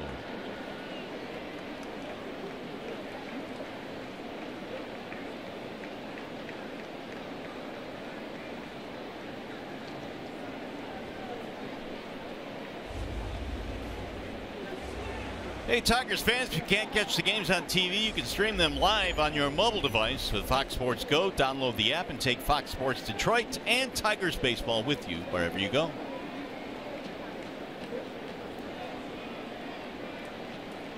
Tiger fans just itching for something to yell about here. Nick is ahead 2-0. And it's low 3-0. Severino wanted that call. There's Jim Schmeichel. Sure is. The czar of the Tigers clubhouse. Looks like Schmeichel's got a pretty good seat. Yeah, really should. Hard-working man. That he is. Outstanding at what he does. Walked in ball 4, back-to-back walks now. Larry Rothschild, the pitching coach, is going to have to go out and visit with Severino, and basically is going to tell him, you probably got one more batter, dude. Yeah. If you lose him, you are not going to get be in line to get a win here tonight. And there's Joe Girardi, their outstanding manager.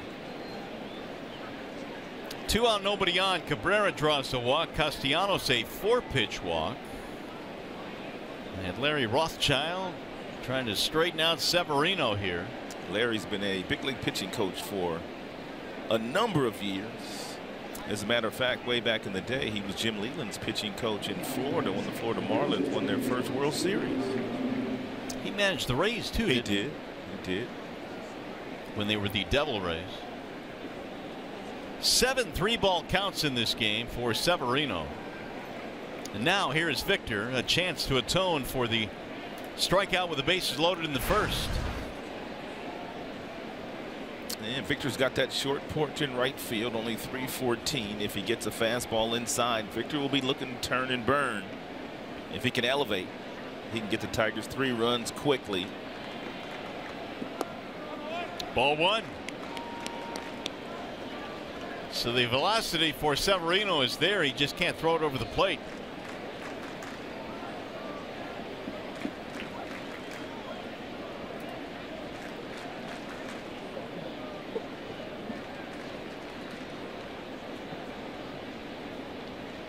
Way high, 2 balls and no strikes.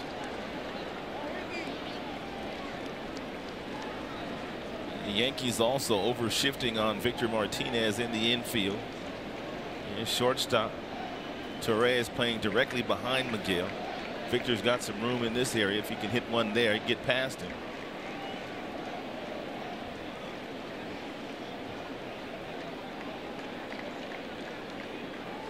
Now the 2-0. That's in there, and that was borderline as well. That could easily have been called ball 3. And it looked like Victor was taking all the way there.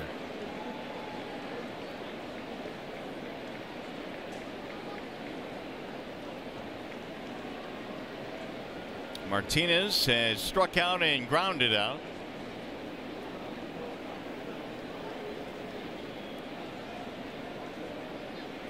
Swing and a miss. He threw it by him in 98.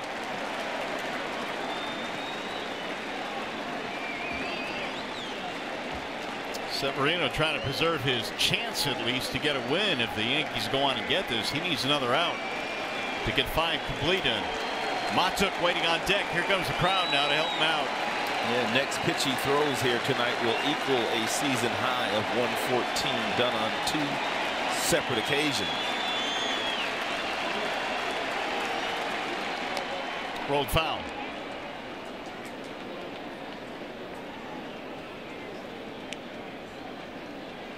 Get that one off the shin.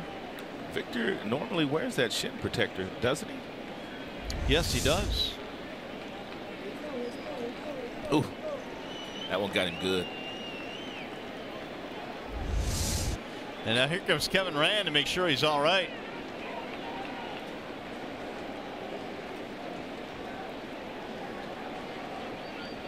You're right. He normally has that shin guard on. Right. You probably can't remember how many times in your career you did that, but oh, too many, man. I mean, how long does that take before you finally are able to put it out of your mind? Well, not until the game is over, and then you can get some ice on it so you can numb it at that particular time. But until then, you're going to feel it.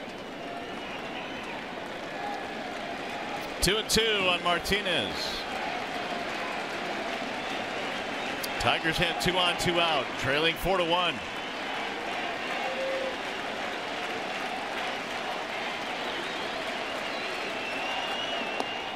Ooh, wow. Oh, Severino thought he had strike 3 on Victor. Still throwing 99 miles an hour, 115 pitches in is Luis Severino.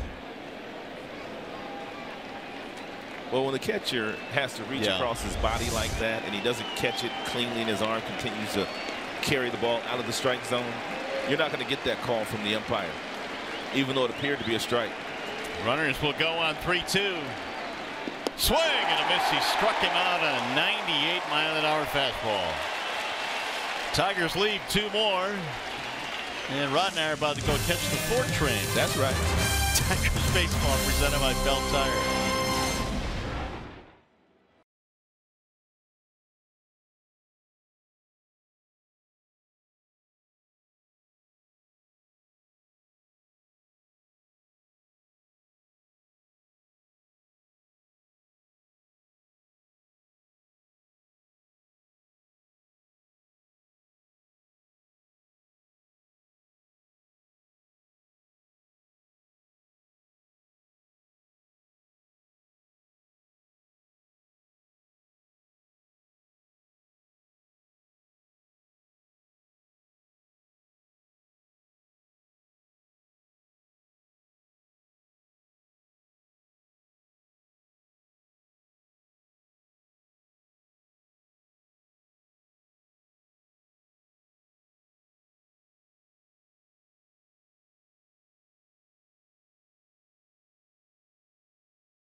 In the game, he was getting away with that fastball. They were taking some of those first pitch fastballs, and that lasted through 2 innings. But then after that, they started putting the ball in play on the very first pitches, and they scored 4 runs against Fulmer. Now it's up to Fulmer to make that adjustment, which he started to make last half inning by throwing more breaking balls on the first couple of pitches. So nice adjustment by Fulmer, just a little late here today, giving up that 4 spot to the Yankees in the bottom half of the 4th. Clint Frazier will get it started now here in the bottom of the 5th. Michael back to work and delivers strike 1. Couple of walks, 4 punch outs, and 3 earned runs. 3 out of the 4 are earned.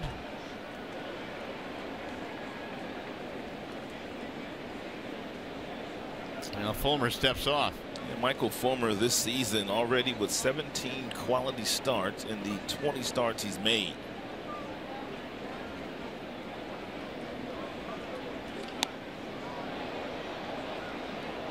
He has gone at least 8 innings 6 times this year. And right now, even though he had that rocky 4th inning pitch count, still in good shape. Not bad at all.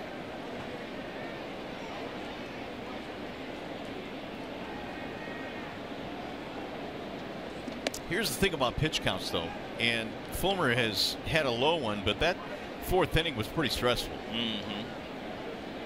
So the amount he threw in the 4th carries some extra weight. Managers will take that into account. He'll go to the backstop. 2-2 on Clint Frazier. 2, 3, and 4 coming up. Frazier, Judge, Sanchez. Michael landed awkwardly there with his right ankle, and he's shaking it out on the mound there. Don't know exactly what's going on with that.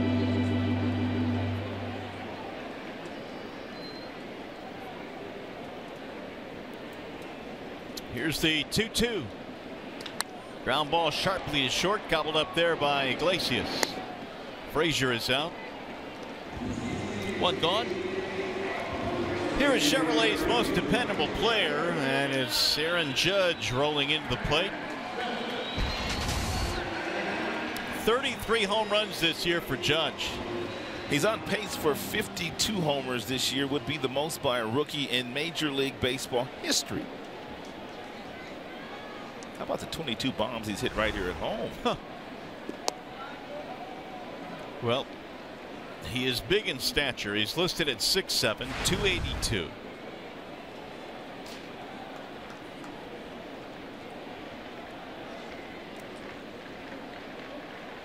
And he'll take a ball high, run the count 2-0. Among position players this year in the American League, Judge has a WAR of 5.8, which is better than any other position player.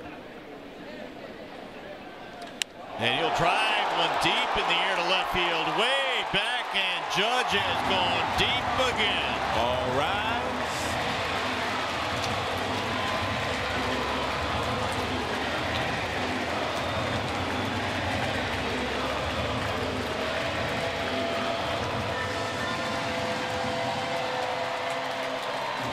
Number 34 for Aaron Judge. And Fulmer fell behind Aaron Judge, 2-0 count, and decided to challenge him with a fastball that split the plate. And even though it's a hard one and nothing that and Judge could do, the ball's up, he drove it out. 5-1 Yankees have a 4-run lead. Here's Sanchez. He's taken all the way down the middle of strike. That is the 5th hit now for the Yanks. That is only the 10th home run that Fulmer has given up this season in 21 starts. Well, Mario, I'm sure that's what a lot of the folks came here today to see. Aaron Judge play long ball. Yeah, especially in the Judge's chambers out there in right field. They got their money's worth on that one. He's had better plate appearances today. Bouncer to the shortstop, backhanding Iglesias. Sanchez out. Judge came in struggling 3 for his last 19 and swinging and missing quite a bit.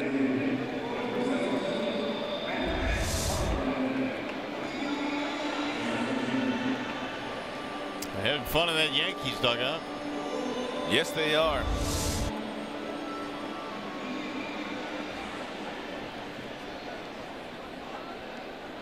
dude has some kind of power, man.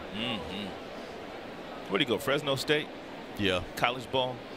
You don't think the college football coach was chasing him around campus for 3 years? Dude, you got to play football. Come on. Just be the receiver, man. I promise you, you won't get hit.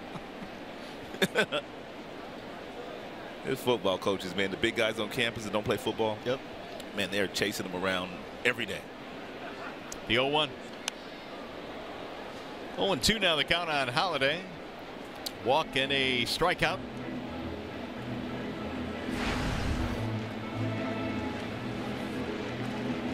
.16 homers and 51 driven in for Matt Holliday. He's been around a while now, and he is still putting up really good numbers. Way high. And you saw Michael fall off the mound there a little bit.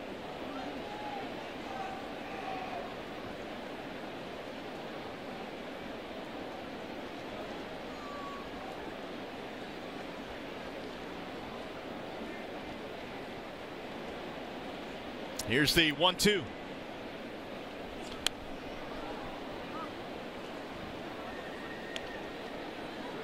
Fulmer looked unhittable through the first 3 innings, and then in the 4th, the leadoff walk to Judge started some trouble. An error, another walk, and then 2 hits. A double by Headley, a single by Frazier, scored 4 runs. As good as Michael is, and as dominant as he could be at times, this is a good Yankees baseball team. One of the better teams you'll see this year. Swing and a miss. He got Holiday via the strikeout. And he'll get another run, and the home run by Aaron Judge.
Tire for tires and auto service. Everybody needs a Bell Tire guy. And by Chevrolet, go for thrilling drives and deals at the Chevy Summer Drive. Chevrolet, find new roads. We're looking at the Lincoln Center. What has turned out to be a gorgeous evening here tonight. The Tigers, though, have fallen farther behind. The home run by Judge, who now is apparently taking selfies. Really? Mid-game. What are we getting into these days? These young kids, man. Well, he now will assume his position out there in right field. Here come the Tigers, and they will send Matuk, McCann, Iglesias to the mound against a new Yankees pitcher. Wallside windows pitching change, Tommy Kahnle. And Tommy was acquired just a few days ago from the Chicago White Sox, along with David Robertson and Todd Frazier from the White Sox. He was having an outstanding season there, and he's continued that here in the Bronx. Tons of strikeouts, power fastball. I mean, power fastball, 98 to 100. 99 right there, right in the middle. Now, the cat that just left was throwing 99. Now they bring in the guy out of the bullpen, and he throws 99. They have Mario 5 of the first 11. Man. I'll finish it after this pitch. The 0-1. Ks per 9 innings. They have 5 guys in their bullpen that rank in the top 11 in strikeouts per 9. They have 5 guys in their bullpen. Canely coming over from the White Sox along with Robertson, Frazier. I gotta believe though, this is the guy they really wanted. Yes, indeed. And unlike the Houston Astros, we talked about the Houston bullpen when we saw them earlier. They have signature pitches, guys with good breaking balls, guys with good changeups like Davinsky. These guys have power arms in their bullpen. Yeah, much different makeup. He's had at least 1 strikeout in 29 straight games. The average fastball. That went boxed there by Sanchez. And Canely, since putting on a New York Yankees uniform, has retired 16 of the 19 batters he has faced as a Yankee. Canely originally selected by the Yankees in the 5th round of the 2010 draft. They got him back. They got him back indeed. The finished product. Here's the 2-2. Oh, look out. Mikey is hit and down he goes. Man. And he is not happy at all. That is the 2nd time that Mikey Matuk has been hit in this game, but this time up around the head. That is so scary. Oh. A guy throwing that hard.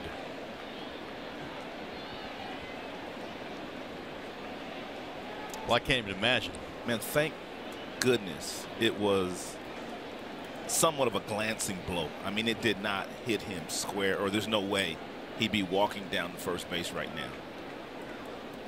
And it didn't take much to send Kevin Rand, the head athletic trainer, back to the dugout. And Mikey's still steamed. That's why more and more guys now are wearing those protective face masks nowadays. Guys that have never even been hit in the face are wearing those things these days. Leadoff man on. Here's McCann. Yeah, I can't say that I blame him either.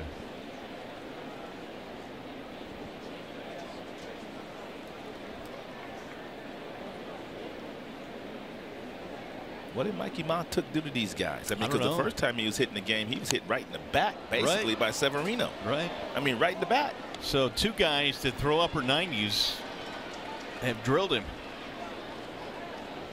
He's hot. I can't blame him either. You know, Mikey's got that look like he really wants to steal a bag, but his team is down 5-1 here.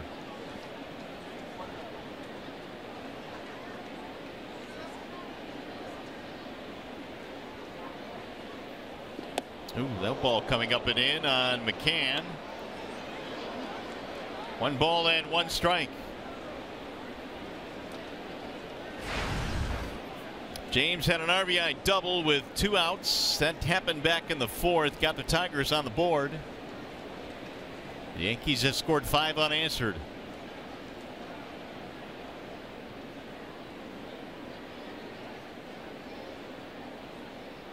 Swing and a miss. 1-2.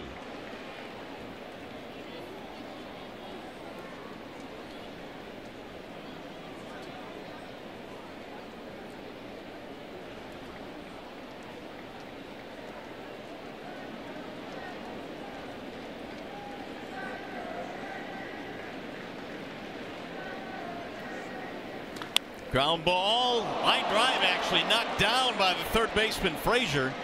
He'll have no play, and there are 2 men on now for the Tigers. James McCann had a really nice homestand, and he's continued that here today, doubling down in the right field corner to drive in the only run the Tigers have on the board. And now he gets himself another single. This ball right off the glove of a diving Todd Frazier. And Brad was talking about him before the game, and obviously now Mario, with Avila being traded to the Chicago Cubs, and McCann's going to get that starting job back, and he's going to get a chance to play every day again. Yeah, and good timing too, because he is, as you mentioned, swinging a hot bat. So Canely came in 6 appearances with his new team. He went 5 1/3, no runs, 9 strikeouts, but the Tigers are threatening here. He had been locked down since coming on. Don't know for sure, but every now and then when a pitcher hits a player in the head, And sometimes they just kind of subconsciously kind of lose it out there. Get a little tentative out of the mound. Iglesias reaching on an air his last time up.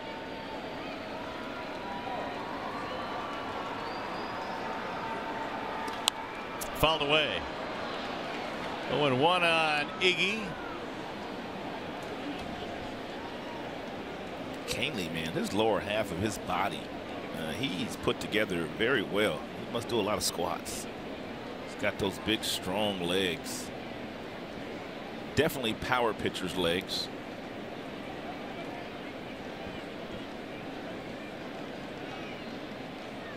Drop and drive guy off that mound.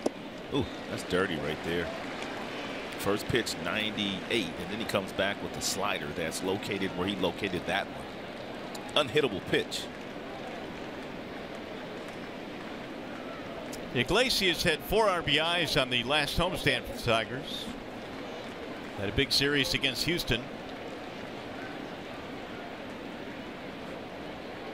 Now they go 2. Off the plate, 1-2. Severino started, went 5 before his pitch count finally got him. Allowing 4 hits, 1 run with 8 strikeouts. He gives way to Canely here in the 6th.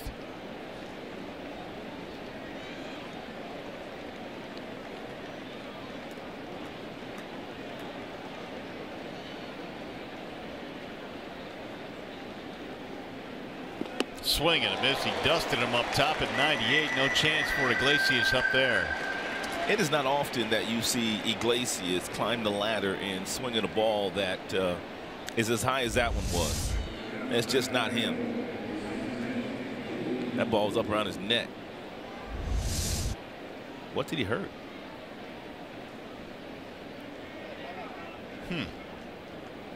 Well, into the clubhouse. Yeah, he did something after that swing. I mean, he dropped the bat and you could see his face. He was grimacing, and then he walked straight down into the clubhouse with the head athletic trainer, Kevin Rand. Kevin's been a busy man here tonight. Here is Kinsler. He's 0 for 3.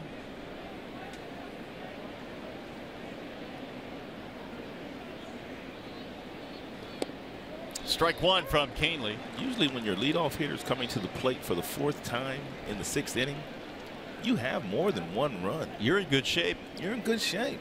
But the Tigers already with a lot of lobs, a lot of left on men. A lot of men left on base today against Severino. 9 in the 5 innings he pitched. Whoa. Including the bases loaded in the 1st.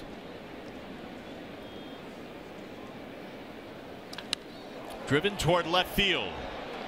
Frazier is on the move. He'll get there. Kinsler is out, and there are 2 away.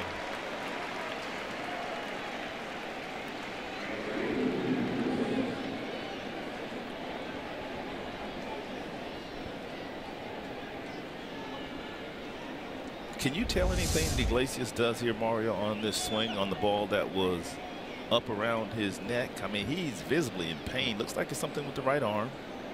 Or the side, maybe. Ooh, let's hope it's not the side. Yeah, the old oblique. You hate to hear that. But that swing just, I don't know. It might have been it. 2 gone now. Here's the Ducey.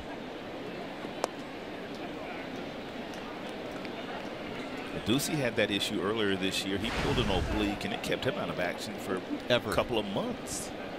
It's funny how long that injury can take sometimes. Aaron Hicks, who was playing some good baseball for the Yankees, is still on the disabled list with that same issue, oblique issue.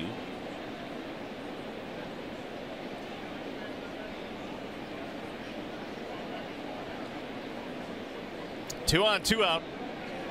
Ducey is 0 for 3.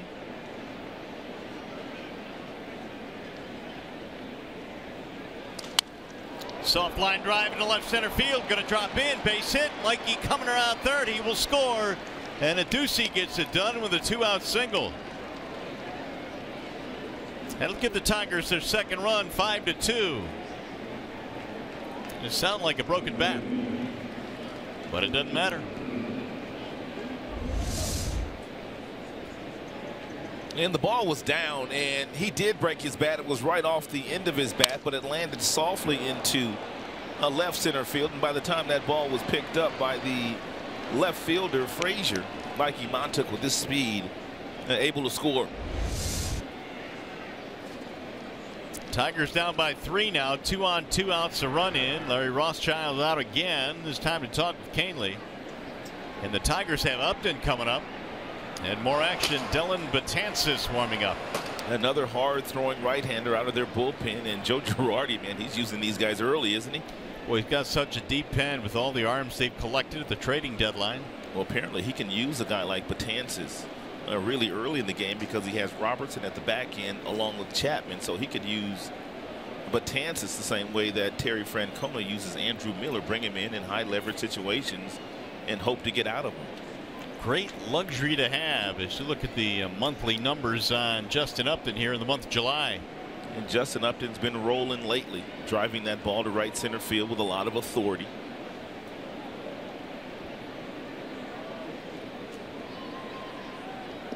He gets a hold of one here, and we're tied.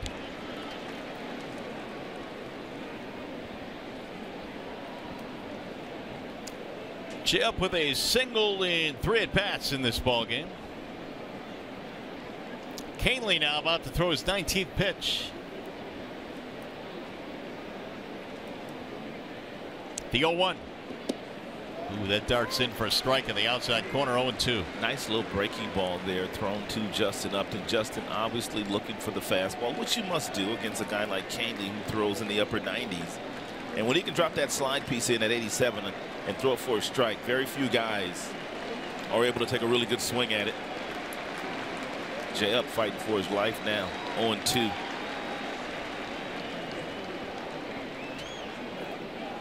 Time call now as Sanchez walks out to the mound.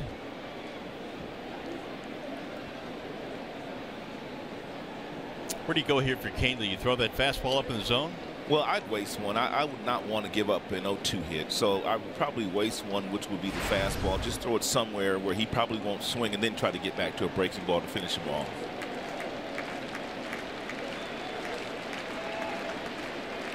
Swing and a miss. Up top. Yeah, he went up top. Jay Up was supposed to take that. Tigers get a run back.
Though, as Michael Fulmer goes back to the hill now. 5-2 is our score here. We're in the bottom of the 6th.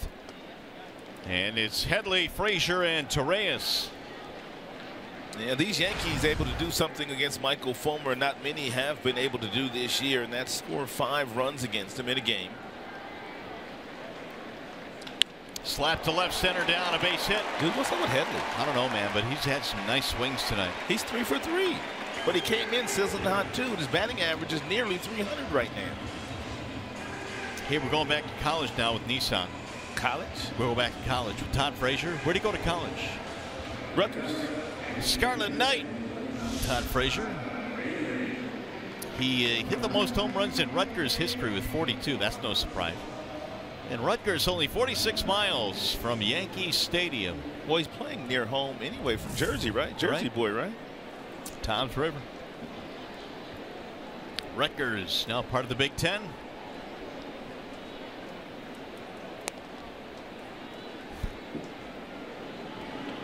Frazier had a 2-run single in the 4th.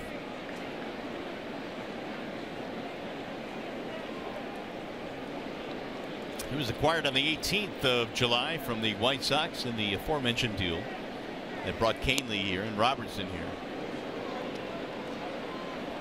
Dixon Machado has checked in, so apparently whatever happened to Iglesias was strong enough to get him out of the game.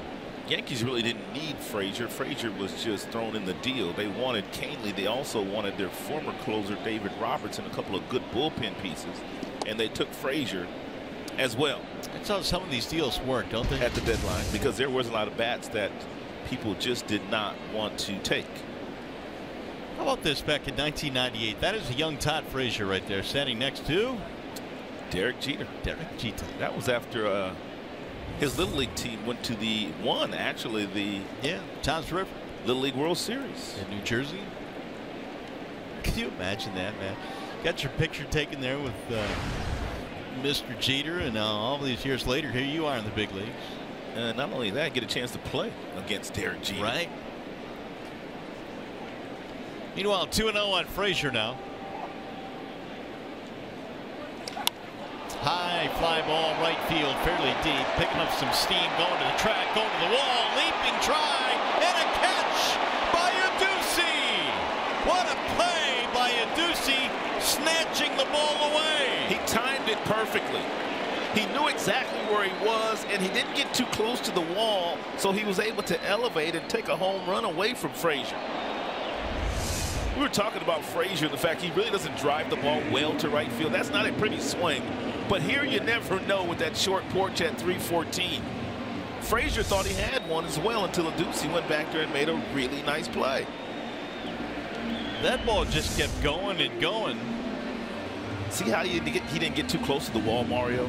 Oh. He knew exactly where he was, and he was able to elevate without jumping into the wall, and that's the only reason he made that play. Great play. Picture perfect. It was textbook. He took it away from a Yankee fan. You know, I heard Gibby talking yesterday during the broadcast about the warning track, and when you get to the warning track, how many steps you have before you have to elevate in. You can't do it any better than he did here. Reaction of Frazier, who had a home run taken away, and Michael Fulmer a tip-o with the cap. Boy, is that big. That keeps it a 3-run game.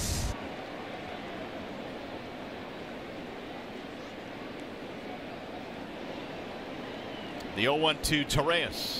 Slapped out of play, no balls and 2 strikes. It's funny how we were talking about Frazier the last time he came up, and he doesn't drive the ball that way. But in this part, not all bad when you can flip one 315 feet. And as you said, that was not a pretty swing. No, it was not. CC Sabathia, he'll be pitching tomorrow against the Tigers. CC's kind of reinvented himself. Yeah, it really has. I mean, no longer throwing 96, 97, lots of two-seamers, lots of change-ups, lots of breaking balls. And he has pitched very well this year for the Yankees.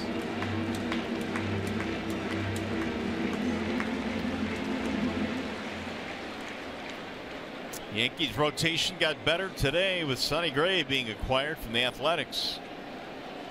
They're not messing around. The 0-2. Chop foul. You know, it's usually Dave Dombrowski who's making all the big deals, and with the Red Sox, I think the Yankees kind of outworked him in this deadline. For sure. And the Yankees in the last 10 games have cut off 4 games of the Boston lead and overtaken Boston in first place.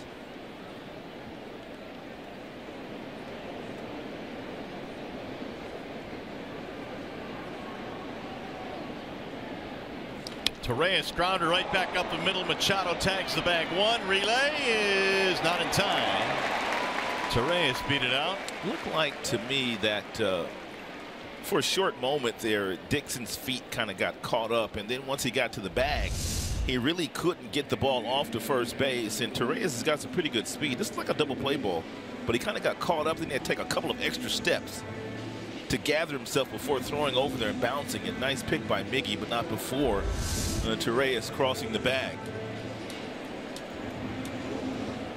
It'll bring up Tyler Wade now with 2 outs.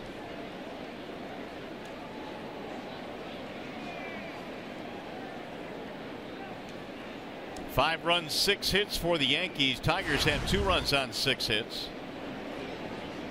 Wade had a single, did not score back in the 3rd. Ball 1 high.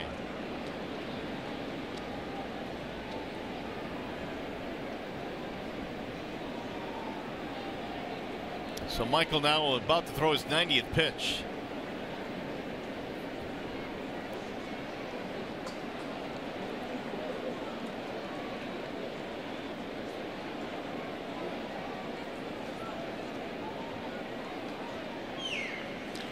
Grounded foul. Why does it appear to me that Michael has given up more than 6 hits in this game? It doesn't feel like he's given up more than 6 hits. He's been out there for a long time. He's had a couple of stressful innings. He's up to 90 pitches now.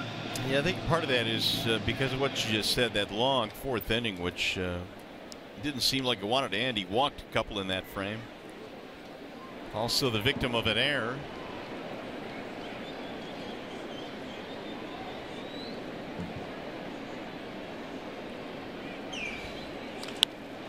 That's in the air towards center, not deep. Coming in is Matuk, and Mikey hauls it in to retire the side. Tigers get a great defensive play behind Fulmer. Jim Adduci elevating out in right field up against the wall. Adduci with a leaping catch to rob Frazier of a homer. And that fan as well.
Baseball on Fox Sports Detroit is brought to you by the Sam Bernstein Law Firm, official legal services sponsor of Fox Sports Detroit, and by the new film Detroit, opening everywhere August 4th, rated R. All lit up tonight, the famed Times Square here in New York. And it looks like Dylan Betances will be coming in on a wall side windows pitching change. Yeah, another hard throw out of the Yankee bullpen. Betances has a fastball that gets up into the upper 90s. 67 strikeouts in 41 games. He's only walked 30. ERA sits at 2.66. Tigers have Miguel Cabrera leading it off, and Betances sails one outside, 1-0. This Yankees team, if they get into the postseason, Mario, has a chance to be one of the more dangerous teams in the postseason if everybody stays healthy. I mean, you've got Betances for the 7th, you've got Robertson for the 8th, and you've got Chapman for the 9th. And if you need some help in the 6th, you have Canely, although he did not pitch well tonight. Right, I would agree. And I think that, you know, we saw what, as you mentioned, Andrew Miller did for the Indians last year.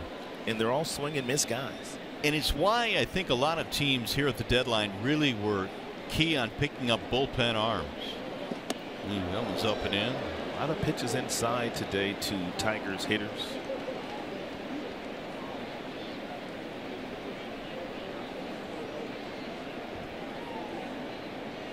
Two and one on Cabrera. Could easily be 3-0. The one strike that Betances did get was a borderline pitch. Castellanos and then Victor Martinez to follow.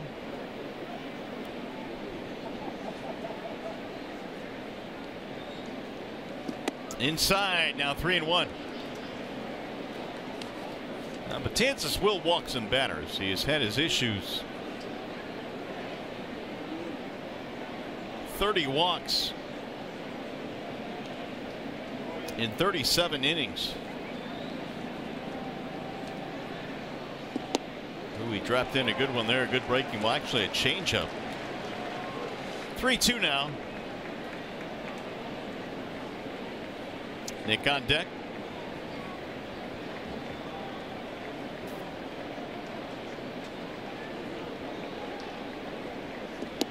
Got him, strike 3. Cabrera looked like he was backing out of the box there. Yeah, he did. I don't know exactly what was going on there, but it's a 3-2 pitch and it's a breaking ball, and Miguel just simply takes it like he has one strike on him. I don't know if he didn't see it or what.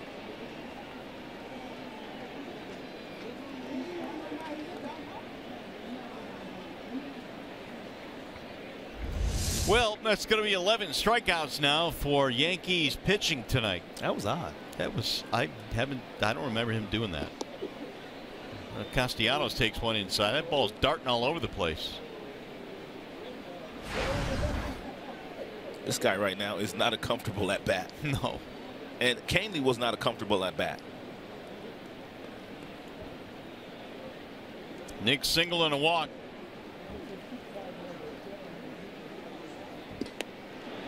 Here's a strike call. 99 on that fastball. Cabrera not happy right now.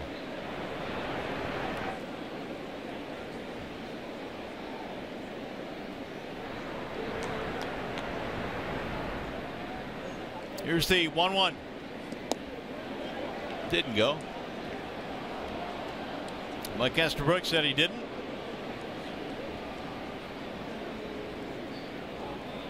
Betances coming in after Canely. Severino struck out 8. Canely struck out 2 more. Now Dellin has one here in the 7th. Well, they have quite a few strikeout artists in their bullpen. Way outside. I don't ever really remember Betances being this erratic in the strike zone, this wild in the strike zone. Me either.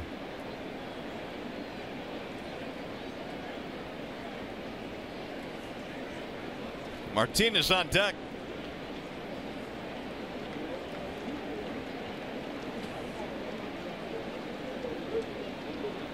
Take it all the way, and it's ball 4, so it'll be a walk for Castellanos. 1 on, 1 out. How about our Comerica Bank game summary tonight? We talked about it at the top of the show. Our big story was going to be Fulmer and Severino. We saw flashes of 2 really good pitchers, 2 all-stars here tonight, but by and large, Fulmer struggled a little bit with his command. Severino also struggled with his command. Tigers just couldn't get the big hit against him.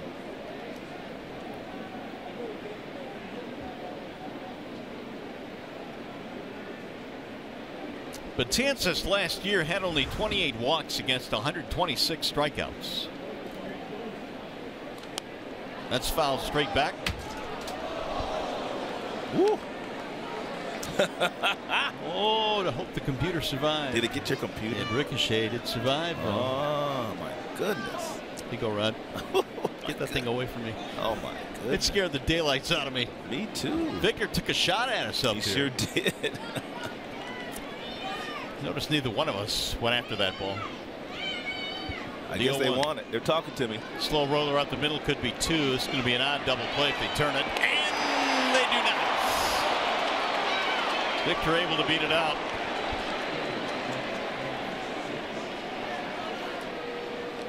Two gone. That came pretty close. It did, and I didn't pick it up to the last second. And we're a long way up here too.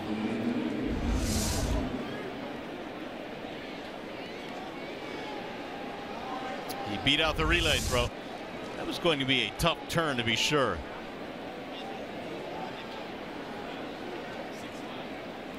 The putout went 6-5. That would have been a 6-5-3 double play had they turned it. Here's Matuk. Strike one on Mikey in the outside corner at 99. Mikey's already been hit twice today, once in the back by the starter Severino, and his last time up he was hit in the head by Tommy Kahnle, the reliever. You don't think he's stepping on his tippy toes at that batter's box right now? That ball gets away from Sanchez. Martinez will get down to second. He's in scoring position now.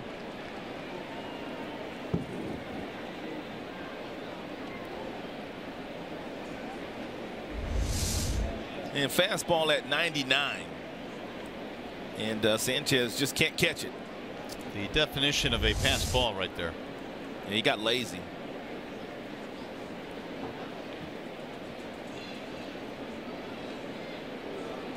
One and one on Matuk.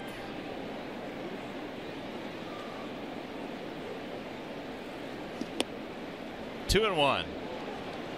Sanchez has gone onto the mound quite a bit tonight. Betances again, kind of like Kahnle, having trouble finding the strike zone.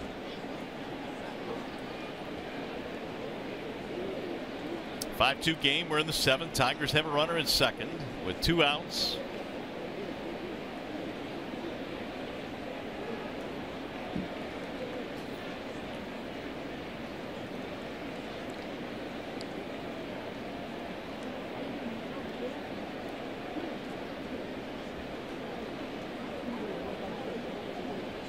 Michael Fulmer, meanwhile, in 91 pitches.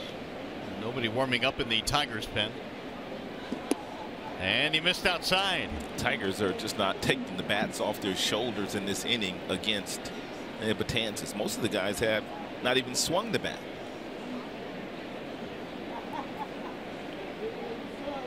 Well, these guys have a boatload of power arms coming out of the bullpen, but if they can't throw strikes, yeah, it's not going to do them any good. Not at all. 3-1. Ooh, he had him backing out there. The only thing that he appears to be able to throw for a strike is his breaking ball.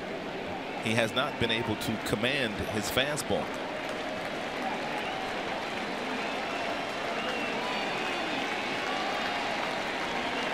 Full count, 3-2.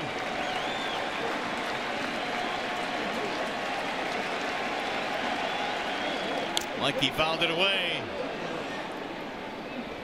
Be a tough chore for Dave Clark down the box at third if the ball's hit sharply to an outfielder, because Victor doesn't run all that well. For sure. Robertson now throwing in the Yankees bullpen. Tigers had some success against Robertson when he was with the White Sox.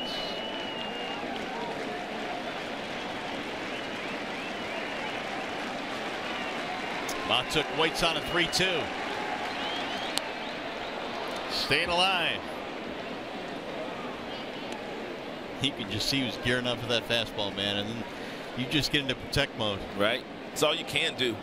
You have to respect a guy that throws as hard as Betances does, even though he's been all over the place since entering the game. He's thrown a total of 20 pitches. At least half of those have missed the strike zone.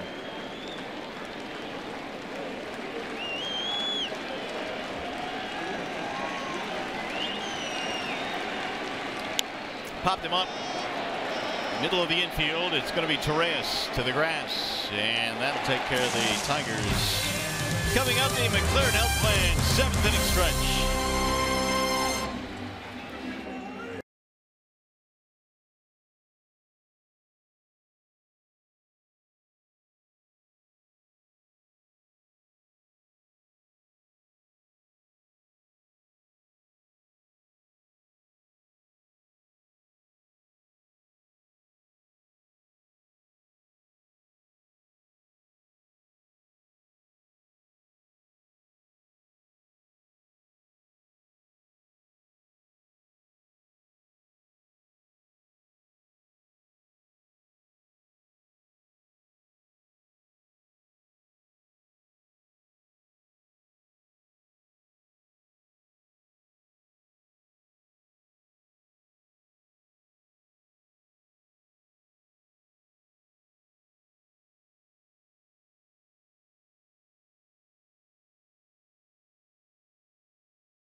Visit ChevyDetroit.com. See why Chevy drives to Motor City.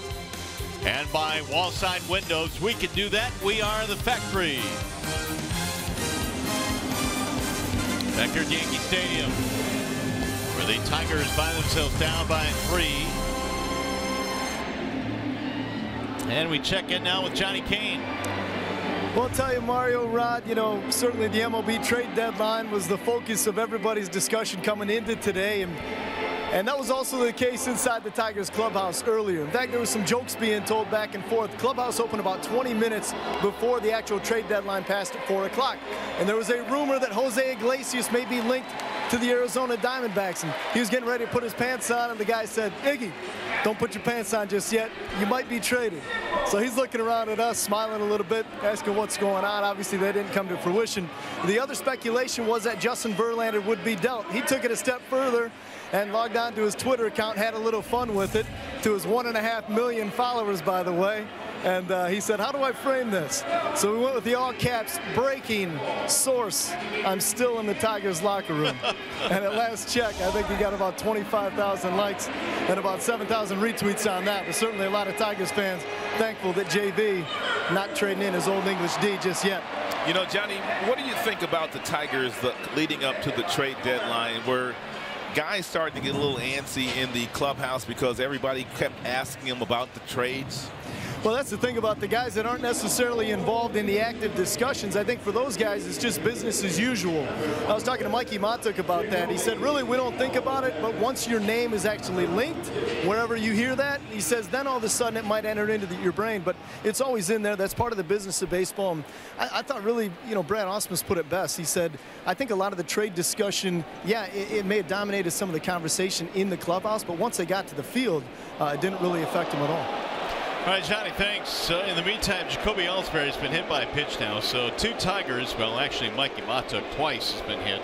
And now Ellsbury's plunked by Fulmer. Well, you knew somebody was going to wear one for the Yankees, as many pitches have gone inside to the Tigers, and a couple of people already being hit here tonight. And Ellsbury did what you're supposed to do.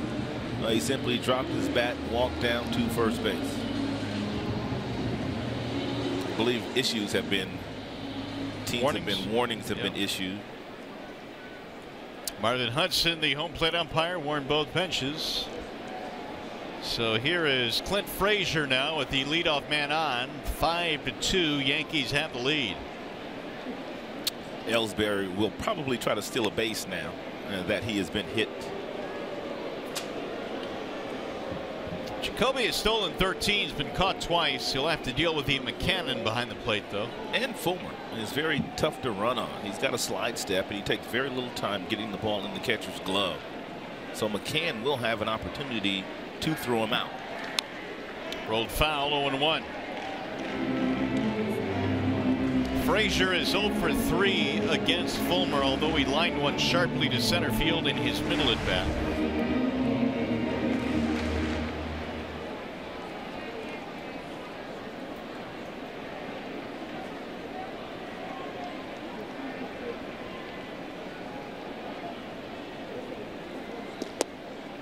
Little bit outside, 1 ball and 1 strike on Frazier.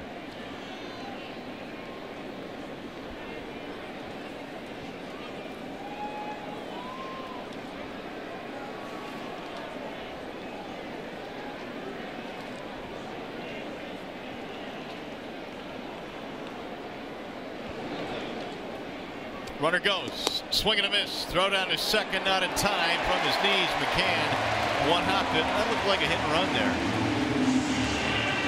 Ellsbury was peeking in. Action in the pen, Alex Wilson.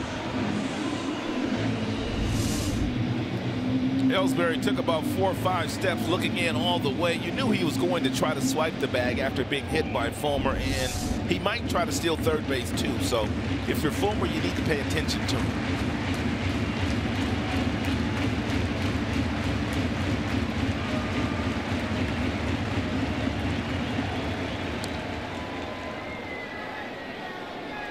One and 2 on Frazier.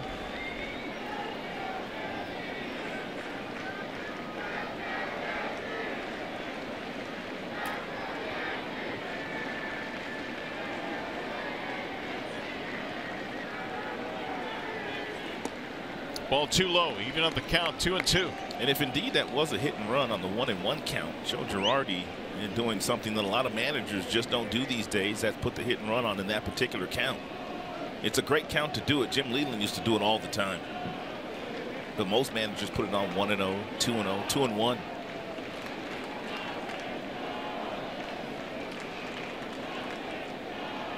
Now the 2-2.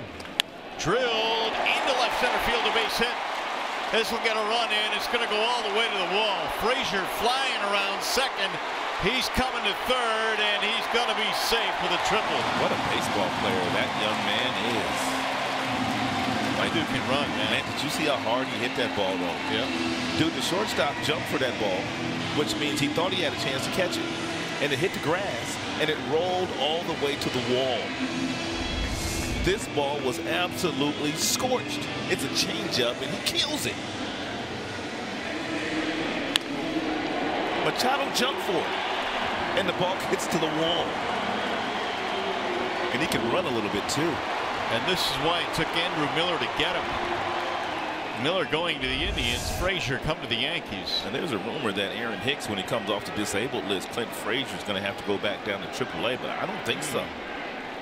Infield in, ball 1 inside to Aaron Judge. 109 was the hit speed there off Clint Frazier's bat.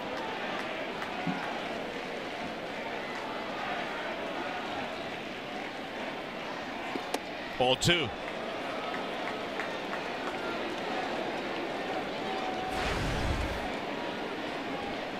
Home run in the 5th inning for Judge, a solo shot, number 34 on the year. He's also walked and scored.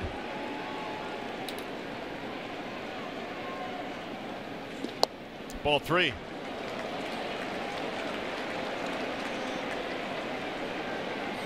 This must not be fun for the guys on the left side of the infield. Machado, Kinsler, I mean, Castellanos is back, but boy, he would hate to play in against this guy, Aaron Judge, as hard as he hits the ball. He's swinging on 3-0 and fouled it off. It might have been ball 4. Here's a pitch-by-pitch of Judge in his last time up. Fulmer fouled behind with a breaking ball. Then he came with a fastball. He missed with that. 2-0 changeup, the 33rd home run of the year for Aaron Judge. Make that home run number 34.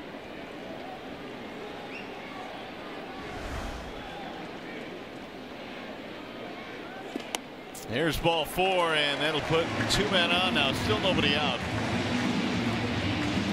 It's going to be it for Michael. Here comes Brad. Tigers have had Wilson warming up. And Fulmer will depart after 102 pitches. His season high this year, 114. Here comes Alex. It'll be a wall side windows pitching change. We'll return to the Bronx.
And we remind you the Tigers battle of Pirates August 9th and 10th at Comerica Park.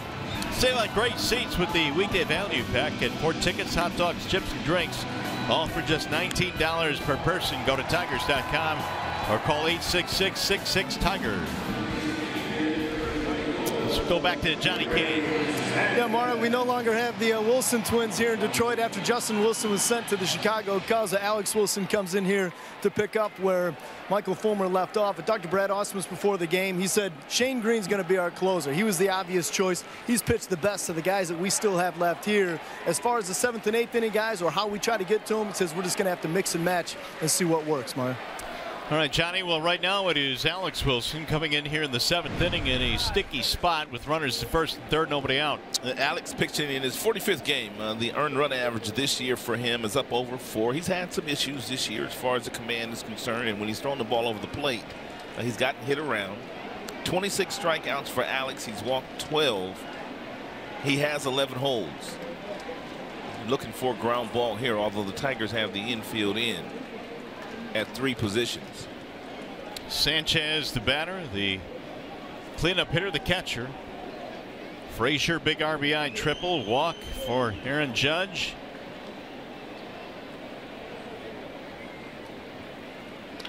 Drill to left field on a line. Upton gets over there to make the catch. Frazier will tag, he will score. Hard hit ball drives in a run. 7-2 Yankees. RBI 51 for Sanchez.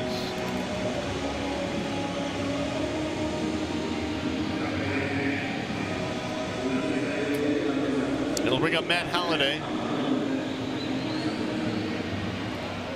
First out of the inning. And run charge to Fulmer. And Fulmer still responsible for Aaron Judge as well, who is standing on first base.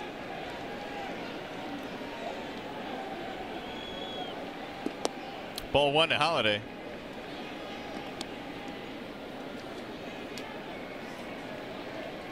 8 runs, the most that Fulmer has allowed in any start, but only 5 of those were earned 2 starts ago against the Royals. I know we're going to look up at his line and Fulmer's line, and it's going to look a lot worse to me than he really pitched here today. Agreed. And really, if you want to analyze his start, you can go back to the 4th inning, a leadoff walk to Judge. Then he got a ground ball double play, which should have been 2 out, nobody on, but he was bobbled, and that really opened up the floodgates. Yeah, couldn't recover from that. And the Yankees, they just kept tacking on after that point. Holiday has fanned twice. He has also walked and scored. Foul back. And this is our first look at the Yankees, and I put them up there with some of the better teams that we have seen this year. I would agree. Good offense and a bullpen that's locked down. And they don't even have Gardner and Gregorius playing tonight. Nope. The only thing I guess that would kind of concern you a bit is the wildness the back end of the bullpen has showed in this game. Right. Canely and Betances. The 1-2. Swing and a miss. He dusted him, and down goes Holiday. And Brian Cashman, their general manager, was very busy at the trade deadline, but he did something with the Oakland Athletics and Billy Beane that he'd never done. They made a trade. Yeah. He had never really done a trade with Billy Beane, although he said they talked quite a bit in the past. First deal they made. Sonny Gray coming to the Yankees, so they added a starter.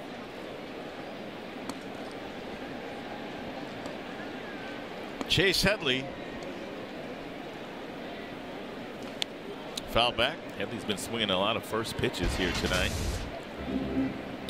Sonny Gray, acquired from the Athletics today. Career 44-36 record, 3.42 ERA, and they have him under control until after the 2019 season. That right there always seemed to be a key part of any deal that any team was talking about, controllability. Yankees gave some nice young prospects, but to get a Sonny Gray, you knew you were going to have to do that. Billy Beane waited until the final hour before he traded Gray. He got exactly who he wanted.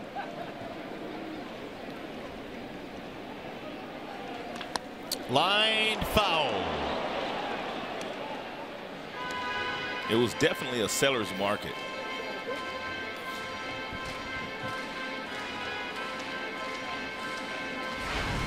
Well, keep in mind that you can also make deals in the month of August. We've tried to explain this a couple of times tonight, but basically players have to be put through waivers, and if nobody claims those players, then they can be dealt. But you have to be careful, because just say a team claims Justin Verlander, trying to really block some other team from getting Verlander. The Tigers could simply say, okay, you could have Justin Verlander, and then you have to take on that salary. The entire contract, right? Or you could pull Justin Verlander back, or you could make a deal with another team. But I have a feeling that a lot of guys making big money aren't going to get claimed in waivers this year. I agree. They're going to be afraid that somebody is going to pick up some big salary. 1-2 on Headley.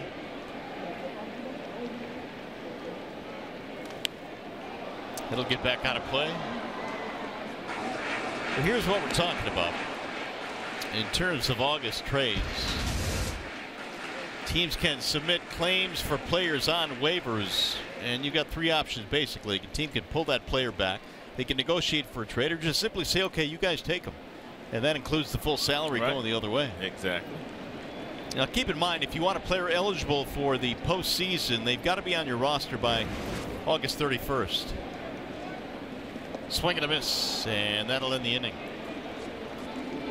They get a couple of runs, though, and we've played 7. You're watching Tigers baseball on Fox Sports Detroit, presented by Bell Tire.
here at Yankee Stadium. And we're calling all Wolverines. Fox Sports Detroit University Days are back Friday, August 18th. Purchase your tickets at tigers.com/U of M. Ticket packages include a limited edition hat. Don't miss University of Michigan University Day with the Tigers. Get your tickets today. So I'm surprised you didn't have me read that. I thought about it. I really did. That's okay. Hey, by the way, here's the upcoming matchup presented by Wallside Windows. Tomorrow, Sanchez Sabathia. And talked about CC pitching pretty good baseball this year. Reinvented himself, no longer throwing very hard. He's a southpaw that just kind of flips change-ups and breaking balls up there, occasional fastballs, but he's had a good year. 9-3 with a 3.66 ERA. So here come the Tigers now in the 8th inning, and they will face yet another arm out of the bullpen. It's going to be Jonathan Holder. And Jonathan Holder checks in with a 347 earned run average, pitching in his 34th game, 34 strikeouts, and he's only walked 8, so he's got pretty good command out of their bullpen. Swing and a miss as McCann chased.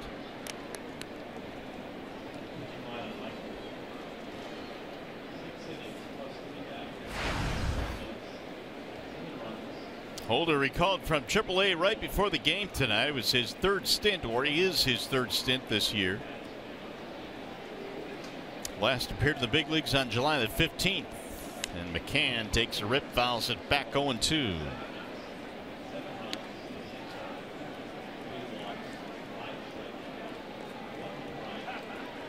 Holder, a 6th round pick just a couple of years ago, the 2014 draft.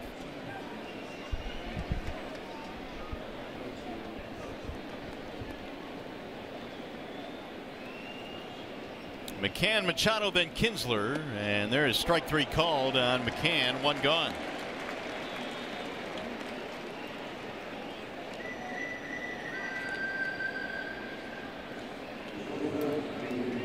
That is 12 strikeouts now for Yankees pitching. 8 of those by the starter, Luis Severino, who threw a bunch of pitches here tonight, but only lasted 5 innings, but in line for the win. Machado's first at bat. He took over for Iglesias, who left with an apparent injury to, I don't know, it was hard to tell. Came on a swing. I think you may have nailed it. It looked like that you may have called it. Looked like he may have strained the side muscle or something like that, but no word yet. Jose chased a pitch up and out of the zone. Swing and a miss. A good slider there. There's nothing like having guys that come out of your bullpen. If you're a team that has a chance to go to the playoffs, if you have a bunch of guys that can throw swing and miss pitches, it is a nice luxury to have, and the Yankees have a ton of those guys in their bullpen.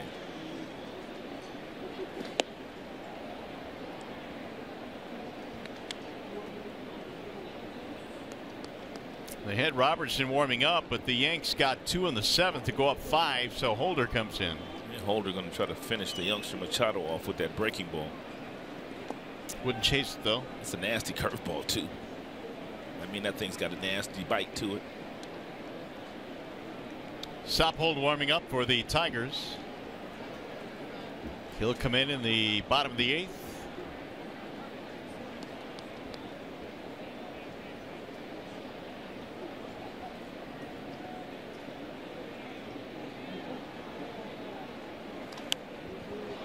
He'll get back out of play.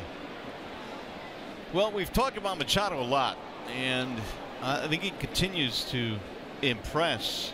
The Tigers, I think, have finally found a guy that has gotten stronger and certainly has become a much better hitter at this level, right? He could definitely play shortstop in the big leagues on a daily basis. I mean, the batting average is way up. It's over 300, 313 to be exact. See if this one stays in play. It will not. He's got great hands at the shortstop position. He's got really good feet. There's no doubt he can play every single day, but he's blocked right now, and by Jose Iglesias up the middle along with Ian Kinsler. So he just can't get in the lineup every day. Machado played second base yesterday. As you look at his numbers in the month of July, awfully good. And he made a nice play on a ball that was cut off before it got to the outfield at second. Very good defender. Missed inside. A lot of the right-handed pitchers the Yankees have in the game. They like to start that breaking ball or right at the hitter. And it's got some pretty good break to it. The ball sometimes comes back to catch the inside corner.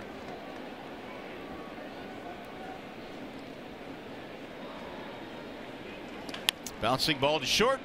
That'll be scooped up by Torres, who throws him out. 2 up, 2 down in the Tigers' 8th. That'll bring up Kinsler.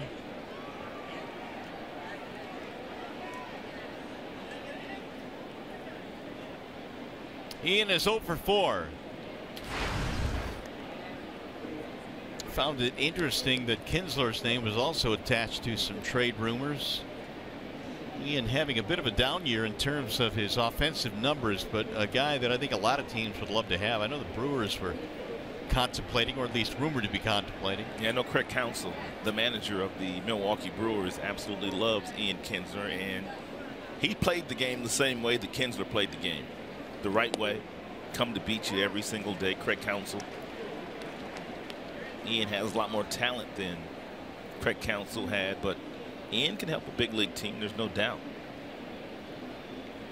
I know that Al Avila said before the game today he's glad that Ian is still here. He is a leader in the clubhouse, plays the game the right way, as you know, we've talked oftentimes.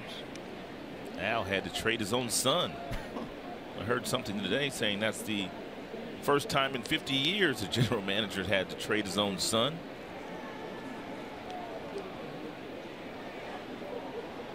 Here's the 1-1. I had to have some fun with Al with that first question that I asked him about his mom after he traded, you know, his son away, because a couple of years ago when they didn't re-sign him when he was a free agent, his mom was hot.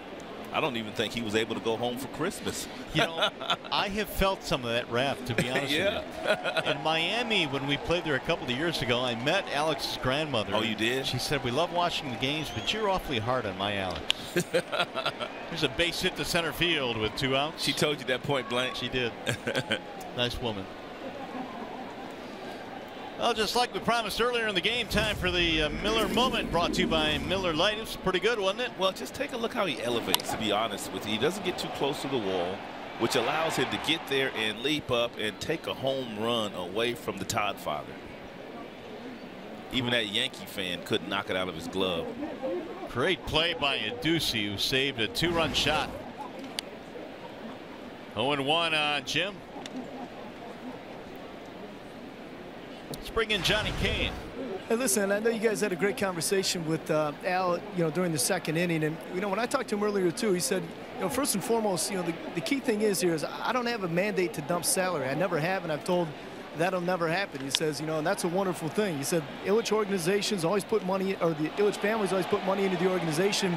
Yeah, Chris and I inherited some of these contracts. We're going to deal with them moving forward, but no mandate to dump salary. He says what we're doing right now, trying to chip away little by little, wants to make the team younger, wants to make the team leaner. And, you know, biggest thing, again, not trying to dump salary. You know, and you mentioned the Ian Kinsler or Justin Verlander we talked about earlier. He said he'd be content to have both those guys through the remainder of their contracts. Yeah, no doubt. And I think Al kind of reiterated that. We had him on the air as well. And, well, you know, it's a good way to do business. I think the Tigers right now making the right decisions, Rod, in terms of getting younger and trying to get some fresh talent in this system. And, you know, we've seen so many teams this year that play the game with young, fast, talented guys. Right. And even though he said point blank they are not dumping salary, I mean, it's still a situation where you can get your payroll down. I mean, because you really just can't operate these days with a $200 million payroll. And the Tigers are at that number or just a tick below. And they do want to get down to a much more manageable number, because other teams have manageable numbers and you have pretty good teams. Swing and a miss. Adducci is out of there, and that is that for the Tigers here in the 8th. 13 strikeouts for Yankees pitching tonight.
8th here in the Bronx. MLB.com and Pat is your #1 mobile app for live Tigers baseball. Stay connected with fully customizable experiences. Get Tigers home screen icons and app features, as well as game day, live game video highlights, radio broadcast, StatCast news, and more. Download MLB.com and Pat today. Warwick Soppold now is out of the Tigers bullpen, and a wall side windows change. And Warwick checks in with a .338 earned run average. He's pitched 37 in the third innings. He's pretty much been the long guy for the Tigers when he has come into games, although today he's pitching very late in this contest. He's got the bottom three: Frazier, Torres, and Wade. 7 runs, 7 hits. Yankees, 2 runs, 7 hits. Tigers. Yeah, Yankees have made the most of their hits today. You don't usually see 7 runs with 7 hits. And on top of that, the Tigers have stranded 12 big ones in this one. 9 in the first 5 innings against the starter Severino, who pitched okay, but man, he pitched in a lot of traffic today.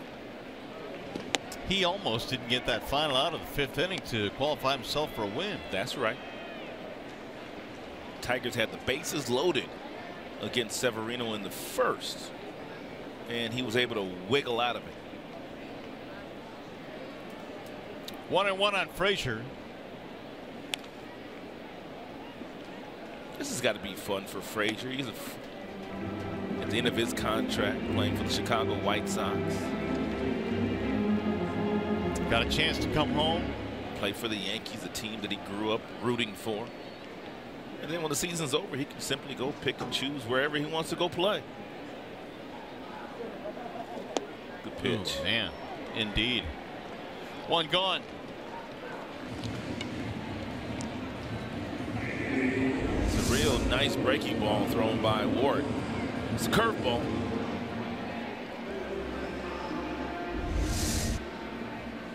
It'll be 8 strikeouts for Tigers pitching tonight. So a lot of swing and misses.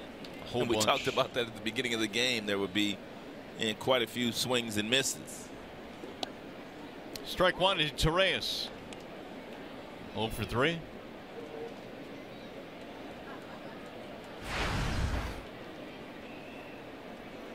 .290 batting average. She came in a hot hitter, .357 since the All-Star break. Chop foul. 0-2.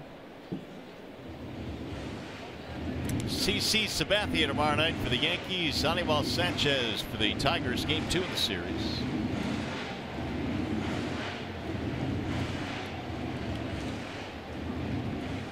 I wonder, Rod, with CC Sabathia, the way he is now, the way he's pitching and getting outs, certainly not the CC that he was early in his career, the power guy. He is more of a finesse pitcher now, to use a word I guess that might fit. There's a bouncer back to the mound, and they'll get to rest.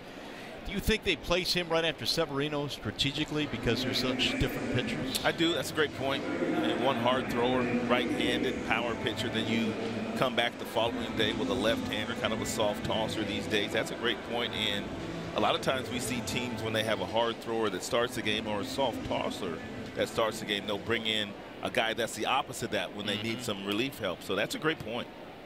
CC really has reinvented himself, though. I mean, for a guy to have the success he's having now with not nearly the same fastball that he used to have, and when he came up with Cleveland. Yeah, you got to give him credit for that, for sure. And Tanaka, who we'll see on Wednesday, pitched the best game of his life just the other day. 14 strikeouts, and he was money. So the Tigers are going to have their work cut out for them the next couple of days here in the Bronx. Tyler Wade, the batter, and he'll send a ground ball to first, deep behind the bag. Miggy. Soppold covers. That'll end the inning. Tigers baseball tonight presented by Bell Tire.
All right, guys, thank you. The Tigers down to the final 3 outs now as Holder goes back to the hill and throws strike 1 to Justin Upton.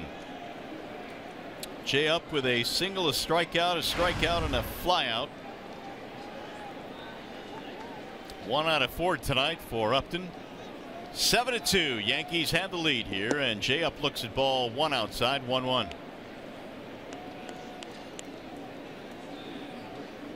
Cabrera, Castellanos to follow. Holder came on in the 8th. Now trying to close it out here in the 9th.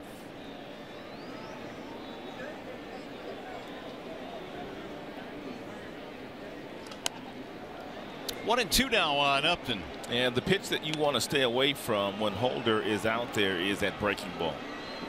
He's got a fastball that's firm, 92 to 94, but it appears that that curveball is his biggest weapon, especially with 2 strikes.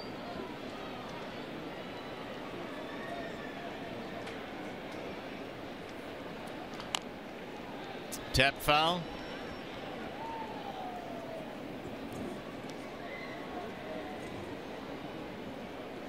Holder out of Mississippi State, played 3 years there.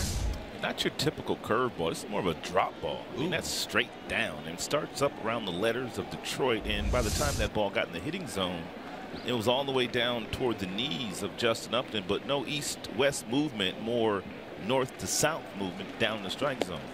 Dusted him, and Jay up strikes out for the 3rd time tonight.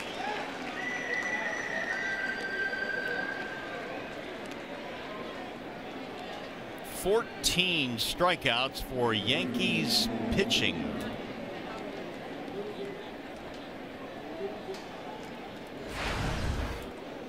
That's a -2 and pick the stick for me, partner. Yeah. Here's Cabrera. Miguel looks at a ball. You haven't had many minuses this year. I'll tell you what, though, I'm in a bit of a slump here. It's been a couple of days since I've gotten positive points. I could tell you feel sorry for me. I do. And Trevor T had a big day yesterday. Oh, yes, he did. 16 points. He had Justin yesterday. I know. That's why I took him. I think that host position or the sideline reporter position might be in 3rd place now. 1-1. Miggy fouls it away. 1 and 2. Simo, Gibby, and I pulling up the rear. You guys better get on your horse, man. Notice I threw Gibby in there. He ain't even working tonight. Hey, what's my tally on James McCann, boys? Oh, that's right. That was a great pick. Thank you. Hey, there's a point for Ron. It's a single to right field for Cabrera. I got quite a few points today out of Miggy, to be honest with you. He's got 2 walks and a single. Oh, he did strike out once, too. Yep. So, Mr. Kane, single, double, RBI, and 2 strikeouts, though.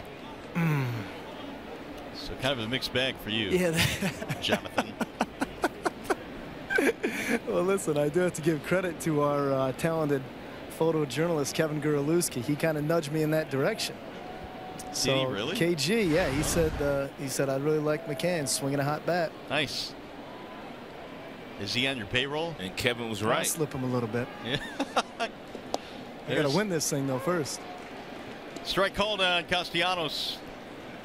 Single, 2 walks for Nicholas. And just in case the big fella's warming up. That would be Aroldis Chapman.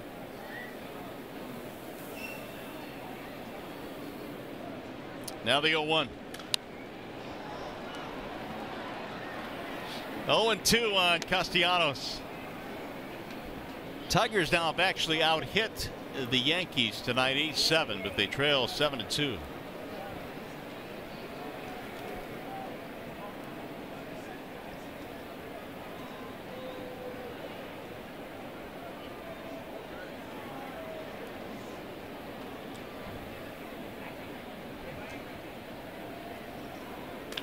Ground ball left side, going to find a hole, base hit. Nick able to find a little room out there on the left side of the infield. 2 on now with 1 out. 9 Tigers hits. And they'll bring up Victor Martinez.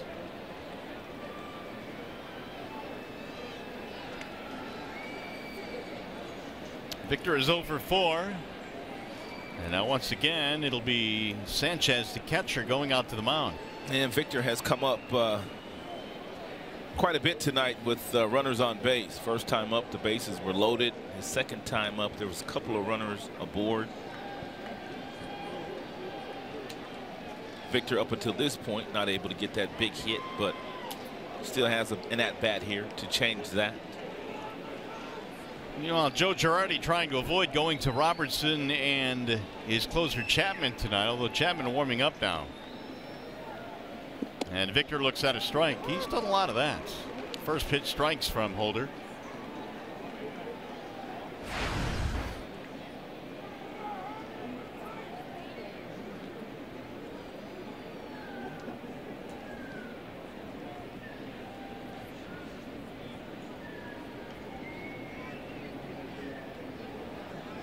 Swing and a miss. Now it's 0-2.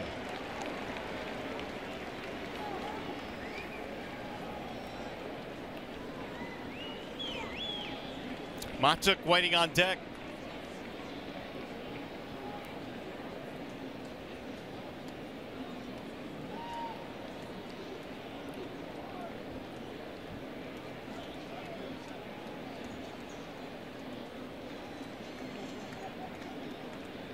Holder with the 0-2. And that is going to hit him to load the bases. Joe Girardi, he is not happy. Not at all. He had him 0-2, and he's going to go get him. The bases are loaded.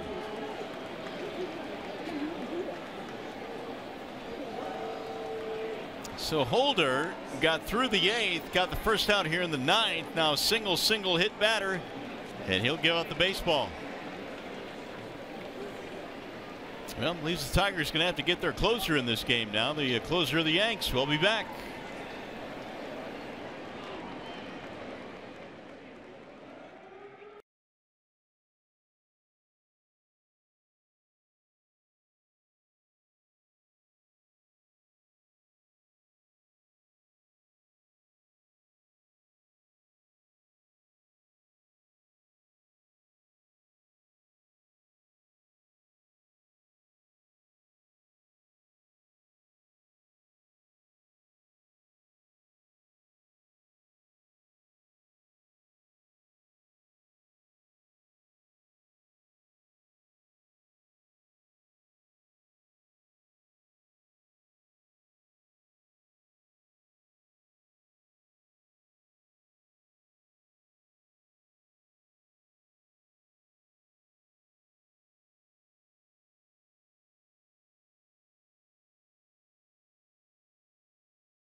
He's got to bring his closer in here, leading 7-2. Bases loaded in the 9th inning. Well, Joe Girardi wants to stop this right now. And Chapman pitching in his 33rd game this year, 12 saves in 15 chances. He's got an ERA that's over 3. He does have 43 strikeouts. He's got that fastball that gets up to 102, 103, and a really good slider.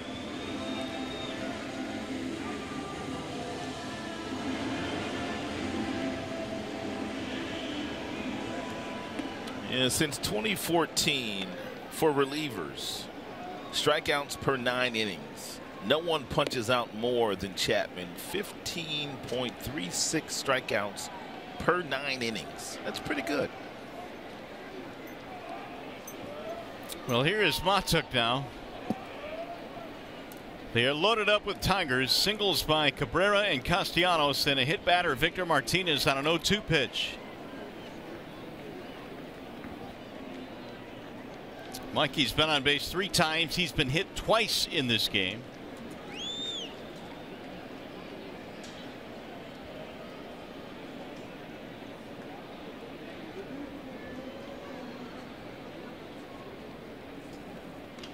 Mikey went after the first pitch at 101 and fouled it off.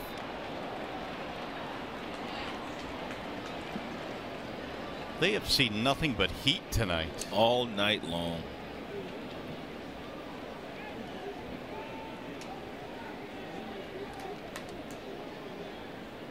And Chapman's just getting loose with 101. First pitch out of the chute, 101 miles an hour.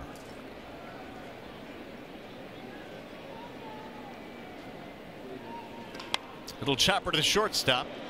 Torres to second, 1 relay, not in time. A run will score as Cabrera comes in to make it 7-3. RBI for Matuk. Tigers still kicking. They'll bring up McCann.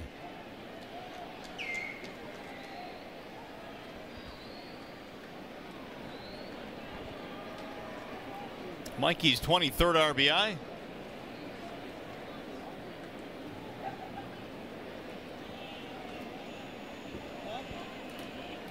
McCann 2 out of 4 tonight. He's the Tigers' last chance.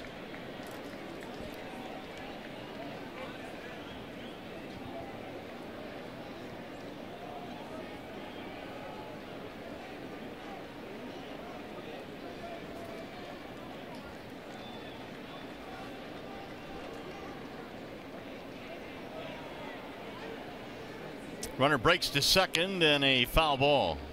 Matuk will turn around, head back to first. Tigers will take that base. Chapman gives it to him, which he is. Playing behind the runner at first base. McCann had an RBI double off the starter. Severino got the Tigers on the board 1-0 in the 4th. How blessed must you be to consistently throw a baseball 100 miles an hour? I don't know. I mean, are you kidding me? There he goes again, a swing and a foul, and now it's 0-2. And you come back with a breaking ball at 90. Quite a weapon. Here comes the crowd now, 0-2. Tigers need one more base runner to bring the tying run to the plate, but Machado is waiting on deck. Not a lot of power.